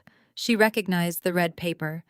It was the internal coding system for severe surgical complications at her own clinic. "Let us talk about your brilliant medical career, Ashley," I announced, folding my hands neatly in front of me. "Let us discuss exactly what we would be acquiring if we absorbed your surgical center. You claim to be a visionary. You claim your clinic provides elite care to the wealthiest citizens in the state. But these files paint an entirely different picture." I looked directly at the hospital board. "Dr. Ashley Wilson has a severe complication rate of 24% on routine cardiothoracic procedures." I stated clearly, allowing the horrifying statistic to sink into the quiet room. "The national average is less than 2%. A collective gasp rippled through the hospital executives. The chief of medical ethics covered his mouth with his hand. "You are butchering people, Ashley," I said, my voice dropping to a harsh clinical whisper. "You are performing highly complex operations that you completely lack the fundamental skill to execute. You have settled 7 massive malpractice lawsuits out of court in the last 3 years alone, and those settlements were quietly paid, using the operating budget of the clinic, effectively draining the center of all liquid capital." "That is confidential," Ashley screamed, slamming her hands on the table. "You hacked into our private server. That is a federal crime." "No, Ashley," I corrected smoothly. "You handed us those servers. When you aggressively pushed for an expedited $20 million acquisition, you signed a standard corporate discovery waiver. You literally gave my financial auditors complete, unrestricted access to your internal databases. You were so blinded by the prospect of a massive payout that you forgot to lock the back door. You handed me the murder weapon. Ashley collapsed back into her chair, covering her face with her trembling hands. The pristine white coat she wore suddenly looked like a mocking joke. She was not a surgeon. She was a liability. I shifted my gaze from my sobbing sister directly to my parents. They sat shoulder to shoulder, but they had never looked further apart. Richard was completely pale, sweating through his expensive, tailored suit. Barbara was staring at the red papers on the table as if they were venomous snakes about to strike her. "You knew she was incompetent," I said, addressing my parents. "You knew she was a profound danger to every patient she touched, but you let her keep operating. You let her keep cutting into human beings because you could not bear the public embarrassment of a failed golden child." I leaned forward, locking eyes with my father. "You bought Ashley's medical degree with the trust fund Granddad left for both of us." I stated the truth, ringing loud and clear across the boardroom. "But you could not buy her competence." Richard flinched violently, as if I had physically struck him across the face. "You drained the estate to build that clinic so Ashley could play doctor without any real oversight." I continued, relentlessly exposing the foundation of their entire existence. "You rigged the system for her. You paid off administrators. You covered up her horrific mistakes. You created a massive multi-million-dollar medical facility just to serve as a vanity project for a daughter who could not even pass her board certification exams on the first 3 attempts." Barbara let out a sharp, panicked sob. "Monica, please stop." She begged, her voice high and thin. "We are family. You are destroying your own family. You destroyed yourselves." I replied, my tone entirely devoid of sympathy. "I simply turned on the lights and let everyone see the wreckage. You stole my inheritance to fund her delusion, and when the money finally ran out, you tried to steal my invention to pay off the debt. You built an entire empire on my back while telling the world I was a failure." I picked up a small remote control from the table and pointed it at the massive smart screen dominating the front wall of the boardroom. The screen flickered to life, displaying a series of blind patient outcome reports. The data was scrubbed of identifying personal information, but the surgical metrics were explicitly detailed in stark high-contrast charts. "Look at the screen, Dad," I commanded. "Look at what you paid for." The chart showed a devastating, deeply horrifying trend. Prolonged operating times, massive blood loss, severe post-operative infections, and a mortality rate that made the hospital board members shift uncomfortably in their leather chairs. The data was undeniable. It was a clear clinical map of pure professional negligence. "This is not just financial fraud," I announced, gesturing to the glowing screen. "This is a massive public health crisis. You allowed an unqualified, dangerously inept surgeon to operate on vulnerable people. Every single red spike on that graph represents a human life that was ruined or ended because you wanted to play country club royalty. You are not just bankrupt, Richard. You are a danger to the public." Marcus Vance steepled his fingers and looked at my father with deep, profound disgust. "Dr. Monica is absolutely correct," Marcus said, his voice echoing with absolute authority. "Our hospital network will not be acquiring the Wilson Wellness Center. We will not be assuming your $12 million tax debt. We will not be purchasing your stolen patent. Instead, our legal department will be forwarding this entire dossier, including the patient outcome reports and the evidence of intellectual property theft, directly to the State Medical Board and the Federal Prosecutor Office. Your clinic is finished." The finality of the CEO statement hit the room like a physical shockwave. The $20 million buyout, the golden parachute, the escape plan. It was all completely dead. Richard stared at the glowing screen, his chest heaving with rapid, shallow breaths. The reality of his impending destruction finally crashed through his monumental ego. He was going to lose his country club membership, his mansion, his luxury cars, and his freedom. Federal prison was no longer a distant theoretical threat. It was a concrete reality waiting for him at the end of the week. He suddenly turned entirely on Barbara, his face contorted with vicious panic. "This is entirely all of your own fault." Richard screamed loudly, spittle flying from his lips. You insisted we keep paying off the malpractice settlements. You told me to use the offshore accounts to hide the losses. You made me sign those tax documents. Barbara physically recoiled, her own panic transforming instantly into pure venomous survival instinct. Do not you dare blame me, Richard! Barbara shrieked, pointing a trembling finger at him. You are the one who managed the corporate books. You are the one who insisted we leverage the house to keep the clinic open. I am not going to any federal prison because you are an entirely incompetent, pathetic businessman. Barbara's shrill voice bounced aggressively off the thick glass walls of the executive boardroom. She had completely abandoned her husband in a frantic, desperate bid for her own survival. Richard stared at his wife with an expression of profound disbelief. The wealthy, unified front they had projected for decades evaporated in a matter of seconds. The immediate threat of federal prison had stripped away their expensive veneer and exposed the absolute cowardice underneath. Richard realized in that freezing moment that Barbara would gladly testify against him to save herself. He was entirely alone. He shifted his terrified gaze away from his wife and looked down at his daughter. Ashley was still trembling in her chair, visibly shrinking under the weight of her exposed medical fraud. Richard made a rapid, ruthless calculation. He possessed zero loyalty. He only cared about his own self-preservation. Richard straightened his posture and turned away from Barbara. He directed his attention entirely toward Marcus Vance and me. His face was slick with heavy perspiration, but he forced his features into a mask of profound sorrow. He raised his hands in a gesture of complete surrender. He was preparing to sacrifice his golden child without a single second of hesitation. Marcus, please listen to me, Richard pleaded, his voice shaking with manufactured emotion. Monica, you must believe me. I had absolutely no idea about any of this. I am completely shocked by these horrific revelations. I am just a simple financial investor. I trusted my daughter to manage the medical side of the clinic. I trusted her when she handed me those patent documents. I am a victim of her deception just as much as anyone else in this room. She lied to her own father. Ashley gasped loudly. Her head snapped up and she stared at Richard with wide, horrified eyes. Dad, she whispered, her voice cracking with sheer panic. What are you doing? You knew everything. You told me to use the sketches. You told me to hide the malpractice settlements. Shut your mouth! Ashley, Richard roared, turning on her with vicious, aggressive fury.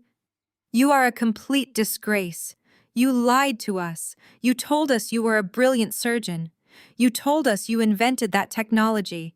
You manipulated our trust and drained our family finances to cover up your gross incompetence. I will not allow you to drag me down with your criminal behavior.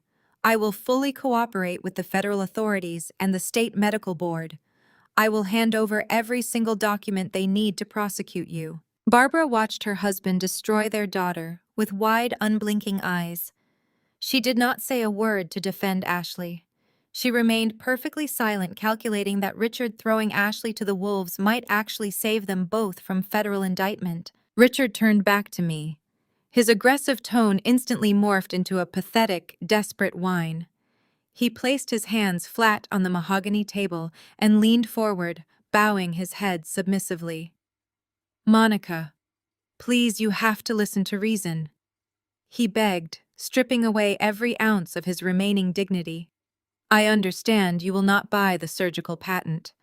I understand the medical practice is completely finished. But the Wilson Wellness Center is still a massive piece of prime commercial real estate. The physical building is located in the most expensive medical district in the city. You need expansion space for your hospital network. Buy the building, Monica. Just buy the property. I stared at the man who had spent my entire childhood telling me I was a worthless failure. He was practically on his knees begging for my money. I will sell you the entire property for pennies on the dollar. Richard continued, his words spilling out in a frantic, desperate rush. I will sign the deed over today. Just give me enough capital to cover the commercial loans and save my retirement accounts. You cannot leave your own father destitute, Monica. You have made your point. You won at this game. Now please show some basic family compassion and buy the physical building so Barbara and I do not lose our home." I looked at him with an expression of pure freezing ice.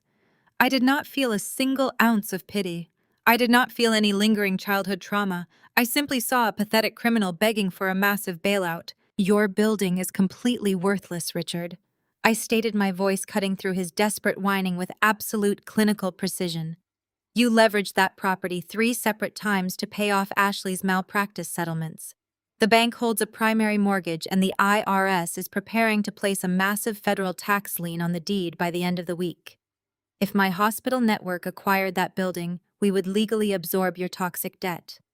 I will not give you a single dime. You are going to lose the clinic. You are going to lose the country club membership. You are going to lose your mansion. You are going to lose everything." In the far corner of the expansive boardroom, a shadow moved. Bradley had been sitting in a plush leather armchair, entirely silent since the meeting began. He was a prominent, highly successful plastic surgeon. He had accompanied my family to the hospital expecting to celebrate a $20 million victory. He had expected to marry into an elite, powerful medical dynasty. For the past 20 minutes, he had watched in absolute horror as his future in-laws were exposed as bankrupt, desperate criminals. Bradley possessed a pristine professional reputation. He catered to the wealthiest socialites in the city. He understood instantly that being associated with Ashley and her catastrophic surgical record would completely destroy his own lucrative career.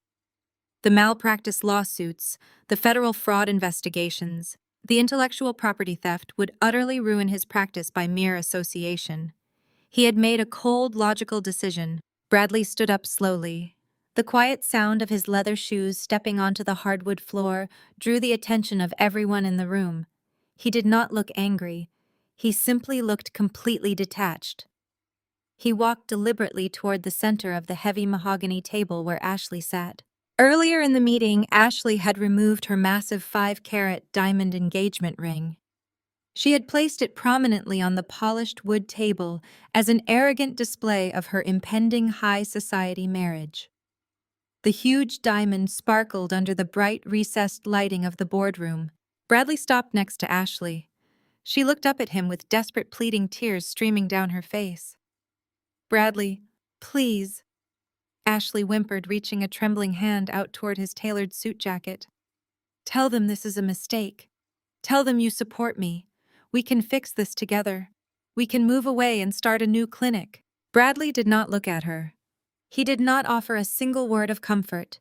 He reached down and slid the heavy diamond engagement ring off the polished mahogany table. He dropped the expensive piece of jewelry into his suit pocket with a quiet, dismissive click. He turned his back on my sister and walked directly toward the heavy oak doors. "Bradley, wait!" Ashley screamed, her voice tearing through the room with raw, agonizing panic. "You cannot leave me right now. We are getting married. You promised me." Bradley did not pause his stride. He pushed the heavy doors open and walked out into the executive corridor.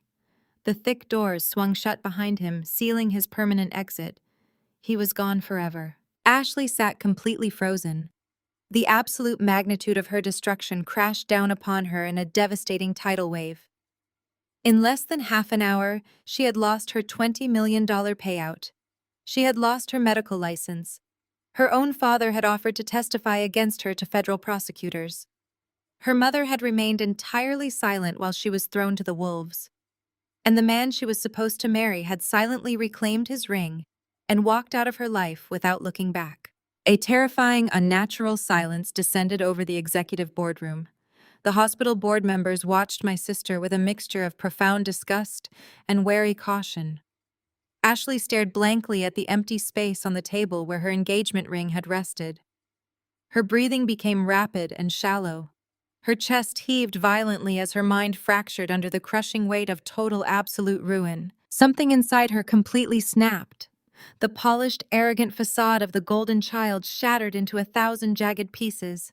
Ashley slowly raised her head and locked her manic, wild eyes directly onto me. Her face twisted into a mask of pure, unadulterated hatred. She bared her teeth like a cornered, feral animal. The veins in her forehead throbbed visibly against her pale skin. "You did this," Ashley hissed, her voice dropping to a demonic, terrifying whisper. You planned all of this from the very beginning. You knew about the audit. You knew about the patient files. You orchestrated this entire meeting just to humiliate me in front of these people.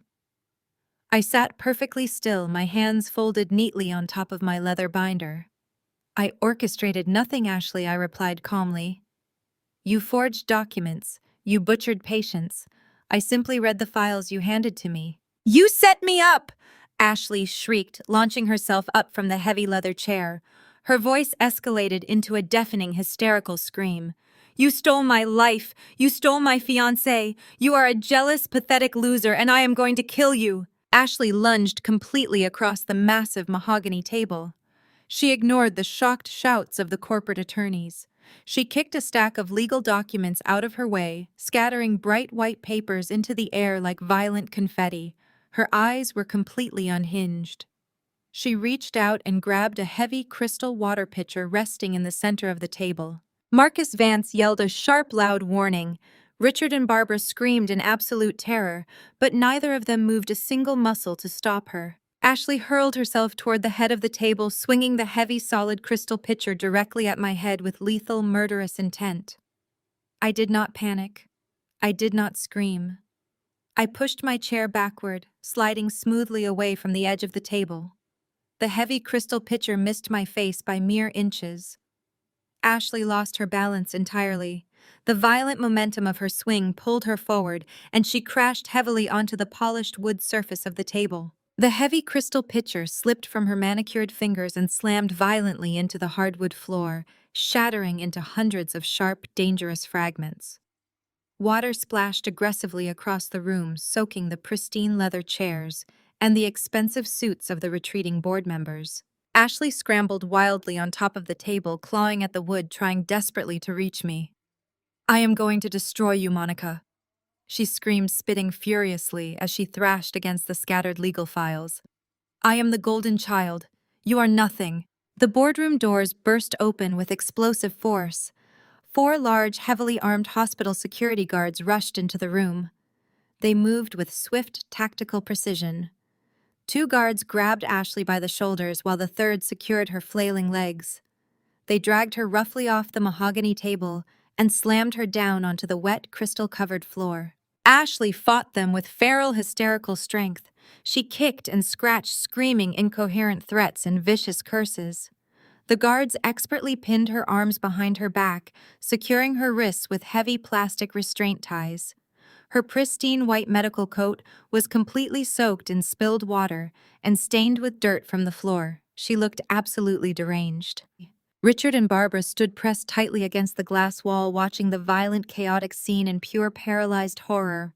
Their perfect, brilliant daughter was currently restrained on the floor, screaming like a lunatic, surrounded by shattered glass and ruined legal documents. I stood up slowly, smoothing the front of my tailored charcoal suit.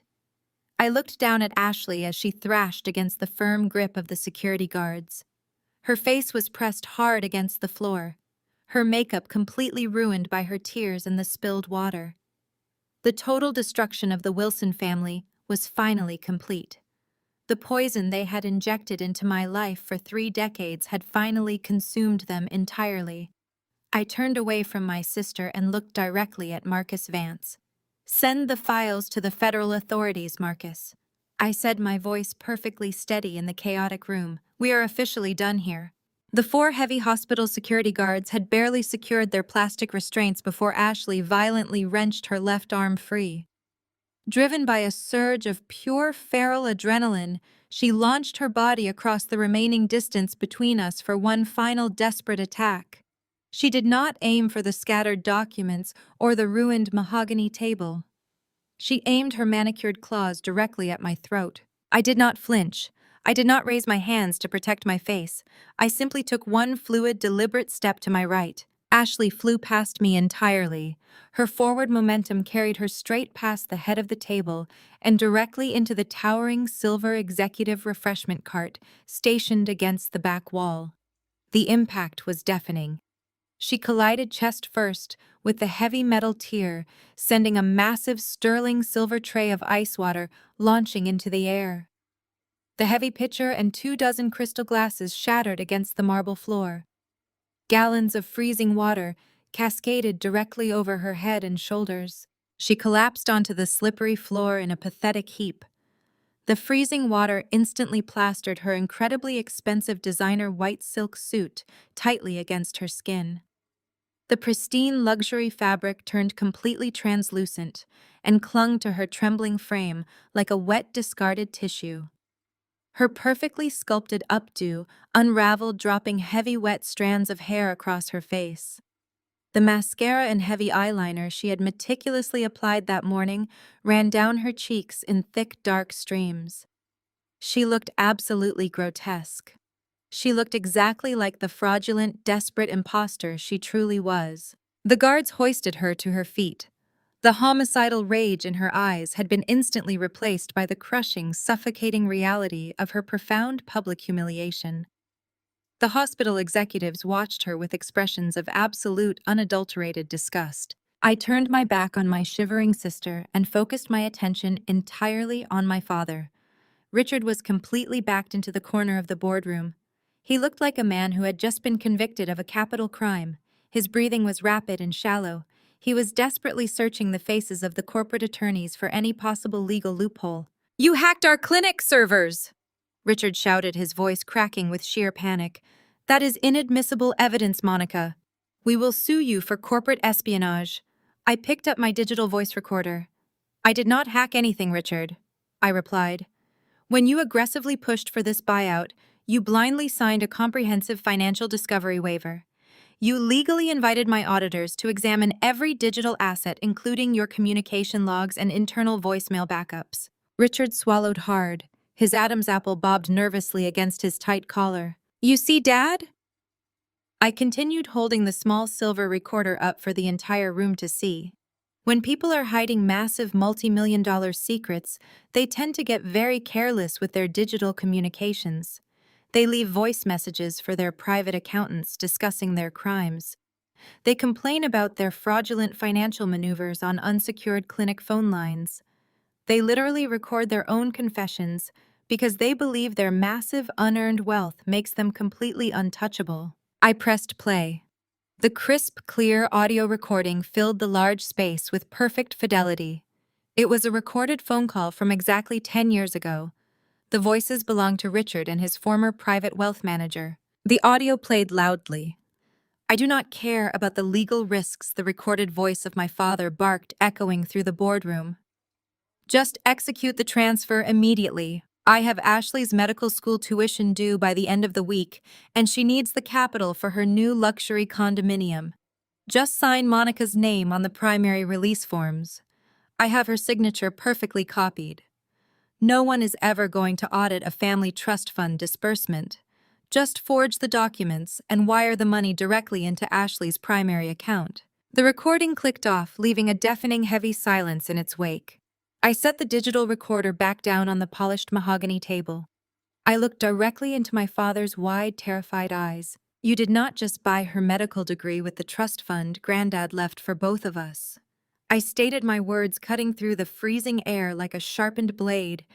"You literally forged my signature on federal banking documents to steal my half of the inheritance. You committed severe felony wire fraud and grand larceny to fund your golden child's lavish, pathetic lifestyle. You bought her expensive cars and you bought her a fake career. But you could not buy her basic medical competence." Richard slid down the glass wall until his knees hit the wet marble floor. He had heard his own voice confessing to a massive federal crime in a room filled with elite corporate attorneys. The legal team was already taking notes, preparing to hand everything to the federal prosecutor. Marcus Vance stepped forward, his arms crossed firmly over his chest. "This is entirely unprecedented, Mr. Wilson," Marcus said, his voice vibrating with absolute contempt. "You brought a fraudulent surgeon into my hospital network and attempted to sell us stolen intellectual property using a business built entirely on stolen inheritance funds. We are contacting the authorities immediately." Richard crawled forward on his hands and knees, completely abandoning his pride. He ignored the shattered glass cutting into his expensive suit pants. "Monica, please." Richard begged, his voice a wretched, pathetic whine.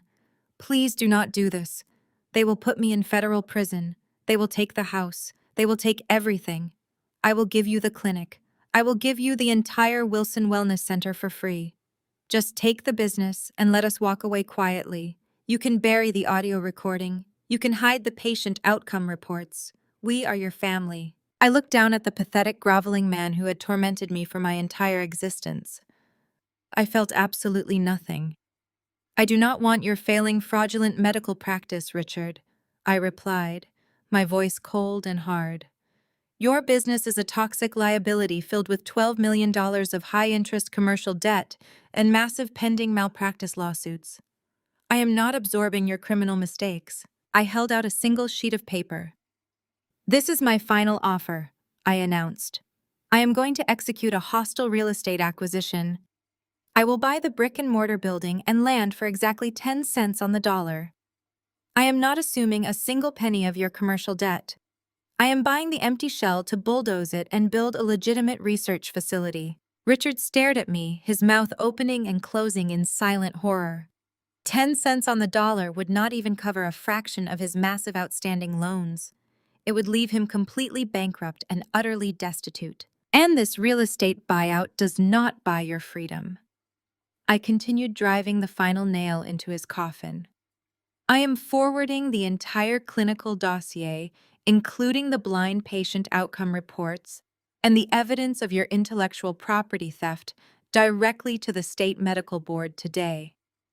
I am also handing the forged trust fund audio recording to the federal authorities. Ashley let out a loud guttural wail from the grip of the security guards. You cannot do that, Ashley screamed, trashing violently against her plastic restraints. They will revoke my medical license. I will go to jail. I am a doctor. I am a brilliant surgeon. You are a butcher, Ashley, I stated calmly. You are a profound danger to the public, and you will never hold a scalpel again. Your license is gone. Your career is completely over. You are going to face massive federal fraud charges and severe medical malpractice indictments. The Wilson family legacy ends right here in this room today. Barbara had been standing completely frozen near the executive doorway. She had watched her husband's crimes exposed to the world. She had watched her precious golden child dripping with ice water and restrained like a common violent criminal. She had watched her entire empire of wealth status and unearned superiority completely evaporate into thin air. The reality of her impending poverty and total social destruction finally penetrated her thick, arrogant skull. She was going to lose her mansion, her expensive country club memberships, and her elite friends. She was going to be a penniless outcast married to a convicted felon with a disgraced, imprisoned daughter. Barbara finally broke. The haughty, untouchable matriarch completely shattered. She let out a long, agonizing scream that tore through her throat. She dropped her designer handbag, letting it spill its expensive contents across the wet marble floor. Her knees buckled beneath her, and she collapsed completely. She fell to her knees, weeping hysterically, her manicured hands clawing desperately at the cold, hard floor as her perfect world burned to ashes. The toxic empire they had ruthlessly built upon my suffering was now nothing more than absolute worthless dust. The pristine silence of the executive boardroom was broken only by the ragged, pathetic sound of Barbara drawing breath. She remained collapsed on the polished marble floor, surrounded by the glittering, shattered fragments of crystal and the spreading pool of freezing water. The haughty, untouchable matriarch who had strutted through the hospital lobby just an hour prior was entirely gone. In her place was a broken, desperate woman, facing the absolute destruction of her carefully curated social empire. She ignored the expensive, ruined fabric of her cream pantsuit as the icy water soaked through to her knees. She ignored the horrified, disgusted stares of the elite hospital executives and the sharp-eyed corporate attorneys who watched her total breakdown with clinical detachment. Her manicured hands, adorned with heavy diamond rings, bought with stolen trust fund money, clawed at the slick floor as she dragged herself forward. She moved with a frantic, humiliating urgency toward the head of the heavy mahogany table. She reached me, Her trembling wet fingers shot out and desperately grabbed the impeccably tailored fabric of my charcoal gray suit jacket. She gripped the expensive wool blend with a sudden feral strength, twisting the material in her hands, as if I were a physical life raft in the middle of a violent, raging ocean. The heavy string of expensive pearls around her neck clattered loudly against the floor as she tilted her head back to look up at me. Her perfectly applied makeup had dissolved into a chaotic, smeared mess of dark mascara and pale foundation. Tears streamed freely down her cheeks, cutting clean lines through the expensive cosmetics. "Monica, please!" Barbara sobbed, her voice a shrill, agonizing wail that echoed harshly against the floor-to-ceiling glass windows. "You have to stop this right now. You cannot do this to us. We are your family." Her chest heaved with violent, desperate sobs. "You cannot leave us with nothing. I am your mother." The sheer, unadulterated audacity of her statement hung heavily in the freezing air of the boardroom. She clung to my jacket, her knuckles turning stark white from the intense pressure of her grip, weeping with a profound, terrifying hysteria. She genuinely believed that invoking the biological title of mother would somehow magically erase decades of systemic abuse, calculated neglect, and massive financial fraud. She believed the word family was a protective shield that could deflect the devastating, inescapable consequences of her own criminal greed. She thought her tears would somehow manipulate me into surrendering my entire empire just to save her from the horrific reality she had built with her own two hands. I did not step back. I did not flinch away from her desperate, clutching hands. I stood perfectly still, looking down at the weeping woman kneeling in the shattered crystal and freezing water at my feet. I looked at the woman who had happily watched her husband steal my inheritance, who had eagerly cheered as her golden child poured industrial bleach over my only professional interview suit, and who had gleefully thrown me out into the freezing night with absolutely nothing but a garbage bag full of ruined clothes. I felt a profound, total absence of anger. I felt no lingering childhood trauma, no desperate need for her maternal validation, and no lingering sadness. I felt only cold, absolute and total clarity. I reached down with slow, deliberate, and perfectly measured movements. I placed my hands over her trembling, wet fingers. I did not strike her, and I did not raise my voice. I gently, firmly, and inexorably pried her manicured fingers off the fabric of my tailored jacket.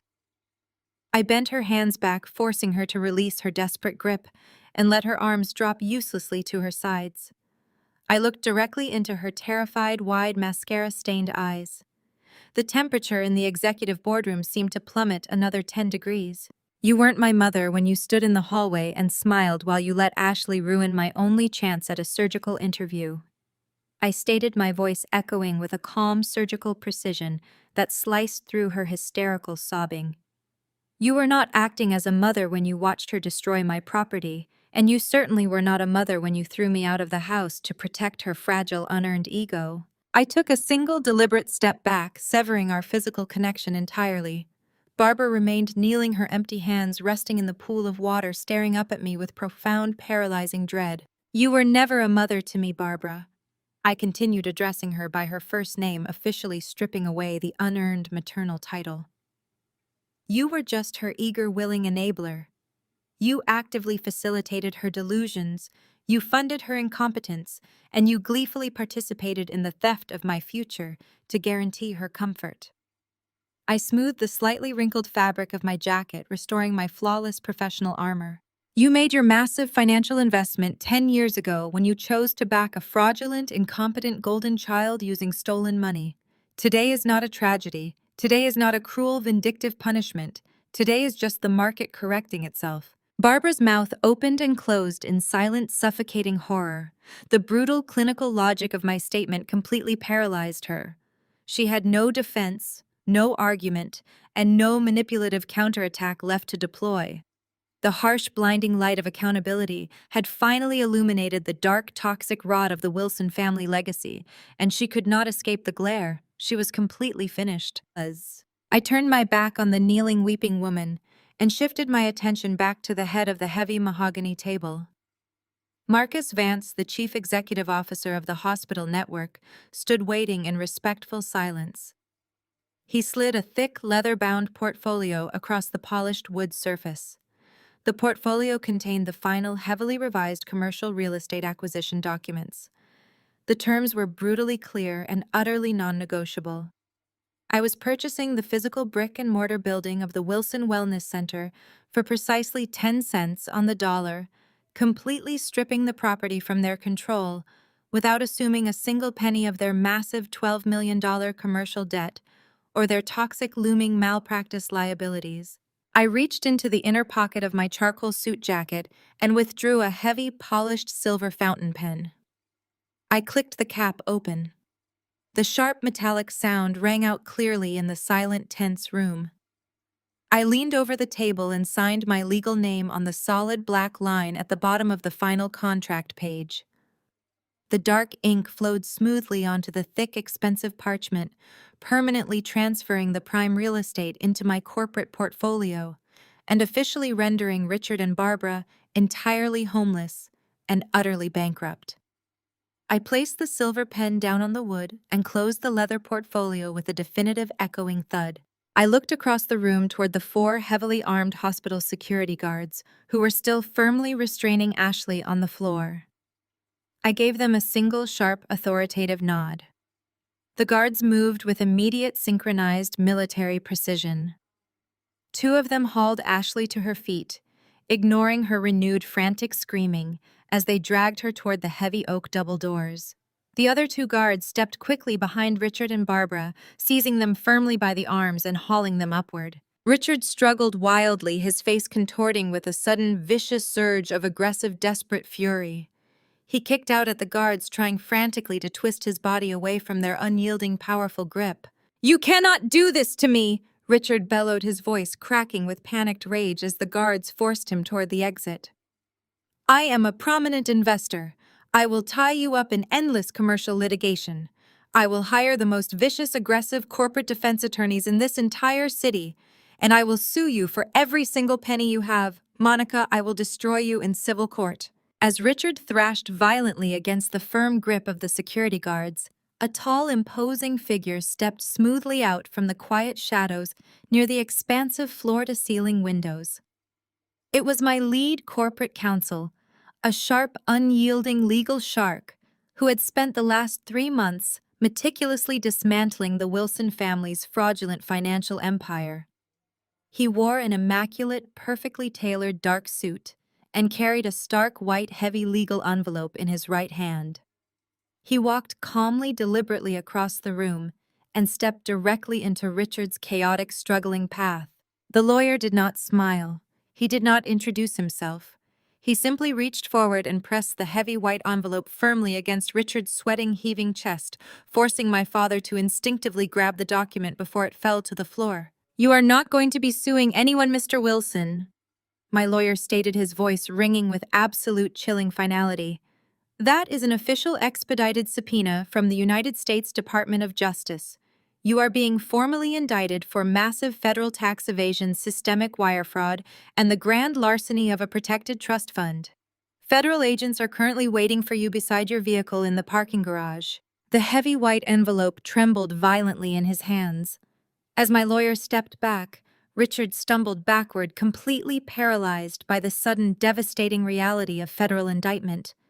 He realized the agents were waiting downstairs, blocking his only escape route. The distinct, sharp realization of his total, inescapable ruin echoed through the polished executive boardroom, finalizing the absolute destruction of his fraudulent empire. Barbara wailed helplessly against the cold marble floor, her shrill cries entirely ignored by the hospital executives, who were rapidly filing out of the room to distance themselves from the radioactive wreckage. I did not stay to watch my father surrender to the waiting authorities. I picked up my leather binder, straightened my tailored suit jacket, and walked out the glass doors without looking back.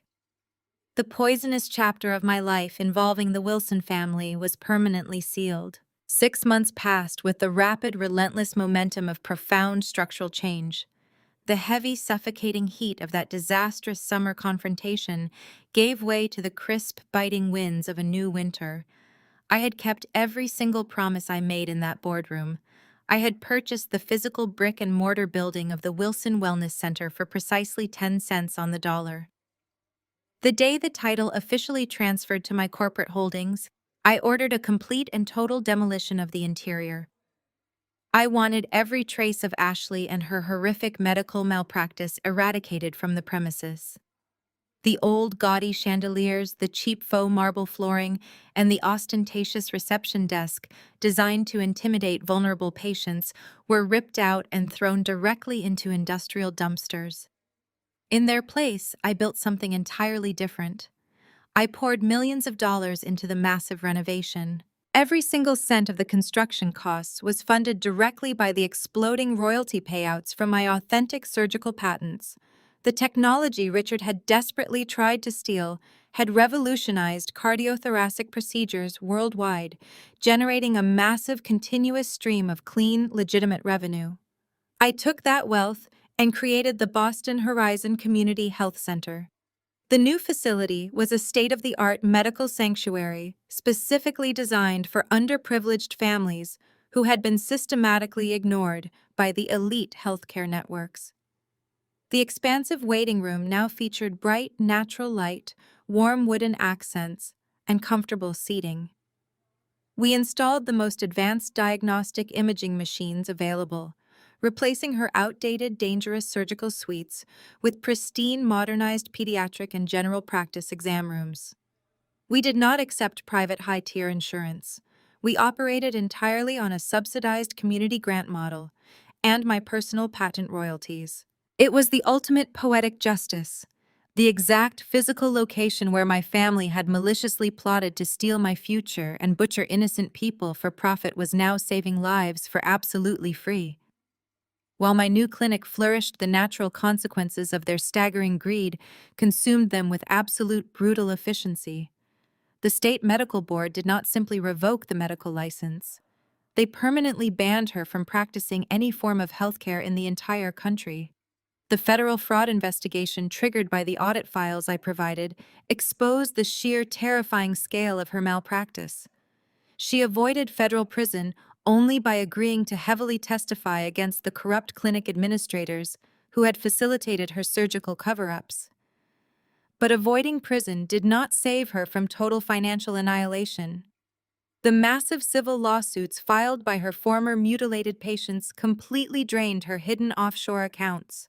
She was forced to liquidate her luxury condominium, her expensive cars, and her extensive collection of designer jewelry just to afford her mounting legal defense fees. Her pristine high society reputation was reduced to toxic radioactive ash. Bradley, the prominent plastic surgeon who had abandoned her in the boardroom, publicly denounced her and married a wealthy heiress 3 months later. Ashley was currently working a grueling minimum-wage retail job at a discount clothing outlet in a rundown strip mall. She spent her days folding cheap synthetic shirts and dealing with angry bargain hunters. Her perfectly manicured hands were now calloused and dry. Her arrogant, unearned superiority had been replaced by the crushing, suffocating reality of poverty. She had built her entire identity on a foundation of stolen achievements, and when that foundation collapsed, she was left with absolutely nothing. Richard and Barbara faced an even more spectacular and devastating destruction. The federal tax evasion and wire fraud indictments triggered an immediate catastrophic freeze on all their remaining assets. The Internal Revenue Service seized their primary bank accounts, placing a massive, unmovable lien on their sprawling suburban mansion. The bank initiated aggressive foreclosure proceedings within weeks of the highly publicized arrest. They were given exactly 5 days to vacate the massive property they had illegally leveraged to fund those delusions. Barbara had desperately attempted to reach out to her elite country club friends, begging for emergency loans and temporary housing. Every single one of them blocked her number. The high society circle she had ruthlessly dominated for decades instantly severed all ties, treating her like a highly contagious disease. Without the stolen wealth, Barbara was completely stripped of her power and influence. She was forced to pawn her remaining pearls and designer handbags just to afford the security deposit on a tiny, cramped two-bedroom apartment located on the grimy industrial outskirts of the city. Richard was currently out on a heavily monitored federal bail, wearing an ankle monitor while awaiting his criminal trial. He spent his days sitting in the cramped, poorly insulated apartment staring blankly at the peeling wallpaper. He could not secure employment. His prestigious banking license was permanently revoked, and his name was synonymous with massive corporate fraud. The man who had spent my entire childhood demanding absolute perfection and ruthless financial success was now surviving on cheap canned soup and counting pennies to pay the heating bill. They had utterly destroyed themselves.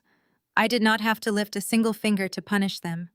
I simply exposed the truth and let the natural, unyielding laws of consequence execute the final verdict. It was a Tuesday morning. The air outside was freezing, but the interior of the Boston Horizon Community Health Center was warm and bustling with energetic, purposeful activity. I walked slowly down the pristine, brightly lit central corridor, holding a hot cup of black coffee and a digital tablet loaded with the morning patient schedules. The gentle hum of the clinic was deeply comforting. Dedicated nurses moved swiftly between exam rooms, speaking softly to nervous children and exhausted parents. The sterile, sharp smell of the old clinic had been entirely replaced by the clean, comforting scent of lavender and fresh linen. I felt a profound, deep sense of absolute peace. The decades of suffocating pressure, the relentless toxic comparisons, and the brutal emotional abuse were finally completely gone. I had reclaimed my life, my career, and my dignity. I turned the corner and walked toward the expansive main reception area to check in with the lead triage coordinator.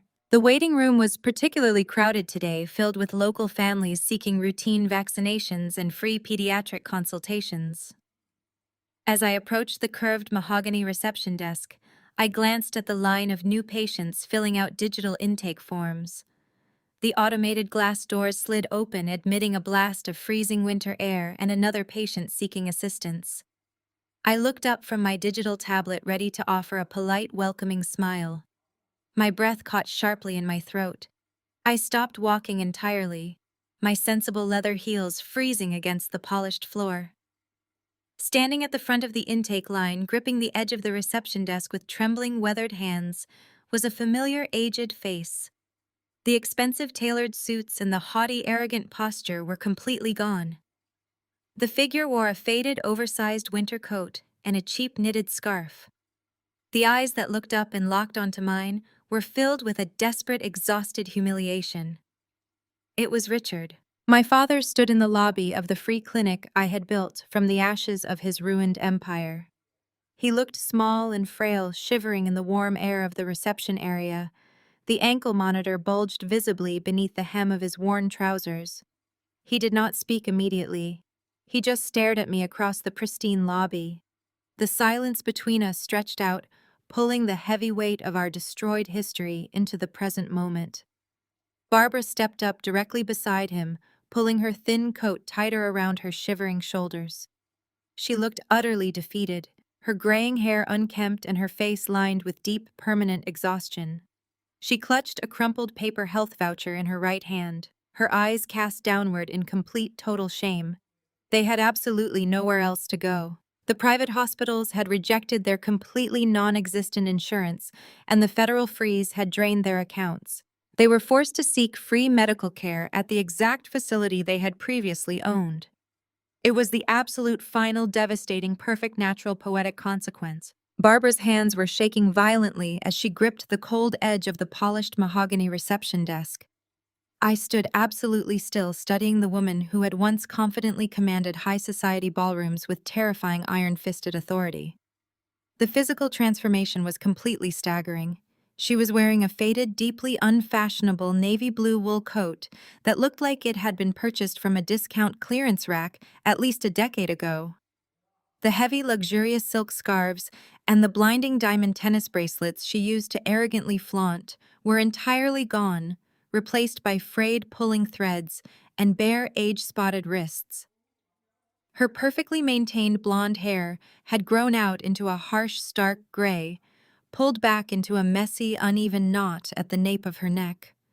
The deep, heavy lines of permanent exhaustion and profound stress had etched themselves permanently into her pale face, making her look incredibly fragile and ancient. She was no longer the imposing, terrifying matriarch of the Wilson family empire. She was just another broken, destitute citizen waiting in line for subsidized public charity. Richard stood completely mute beside her. His shoulders were slumped forward in total surrender. The man who had ruthlessly orchestrated the aggressive theft of my future was staring down at the scuffed toes of his cheap synthetic leather shoes. He did not possess the courage to lift his heavy head and meet my gaze. The heavy, restrictive federal ankle monitor bulged awkwardly against his thin socks, a permanent, glaring reminder of his massive criminal fraud. They had arrived at the exact physical location of their former illegal medical empire, clutching a crumpled state-issued health voucher, praying for basic medical charity. Barbara slowly raised her chin. Her bloodshot, exhausted eyes locked onto my face. I anticipated the familiar surge of toxic rage. I expected her to launch into a bitter theatrical tirade to scream loudly about how I had stolen her property to demand immediate preferential treatment simply because she was my mother. I braced myself for the inevitable chaotic scene. But the screaming never came. There was no haughty arrogance left in her posture. There was no vicious, entitled venom lingering in her voice. The devastating, brutal machinery of natural consequences had systematically crushed every single ounce of her massive ego. She looked at me with an expression of pure, unadulterated desperation.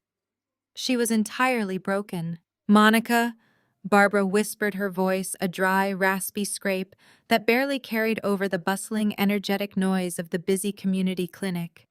She swallowed hard, her eyes darting nervously toward the two triage nurses standing behind the reception desk. We did not know where else to go. The private network clinics violently rejected Richard's application for financial assistance. The federal courts froze absolutely everything. We have nothing left. I looked at her with an expression of absolute freezing calm.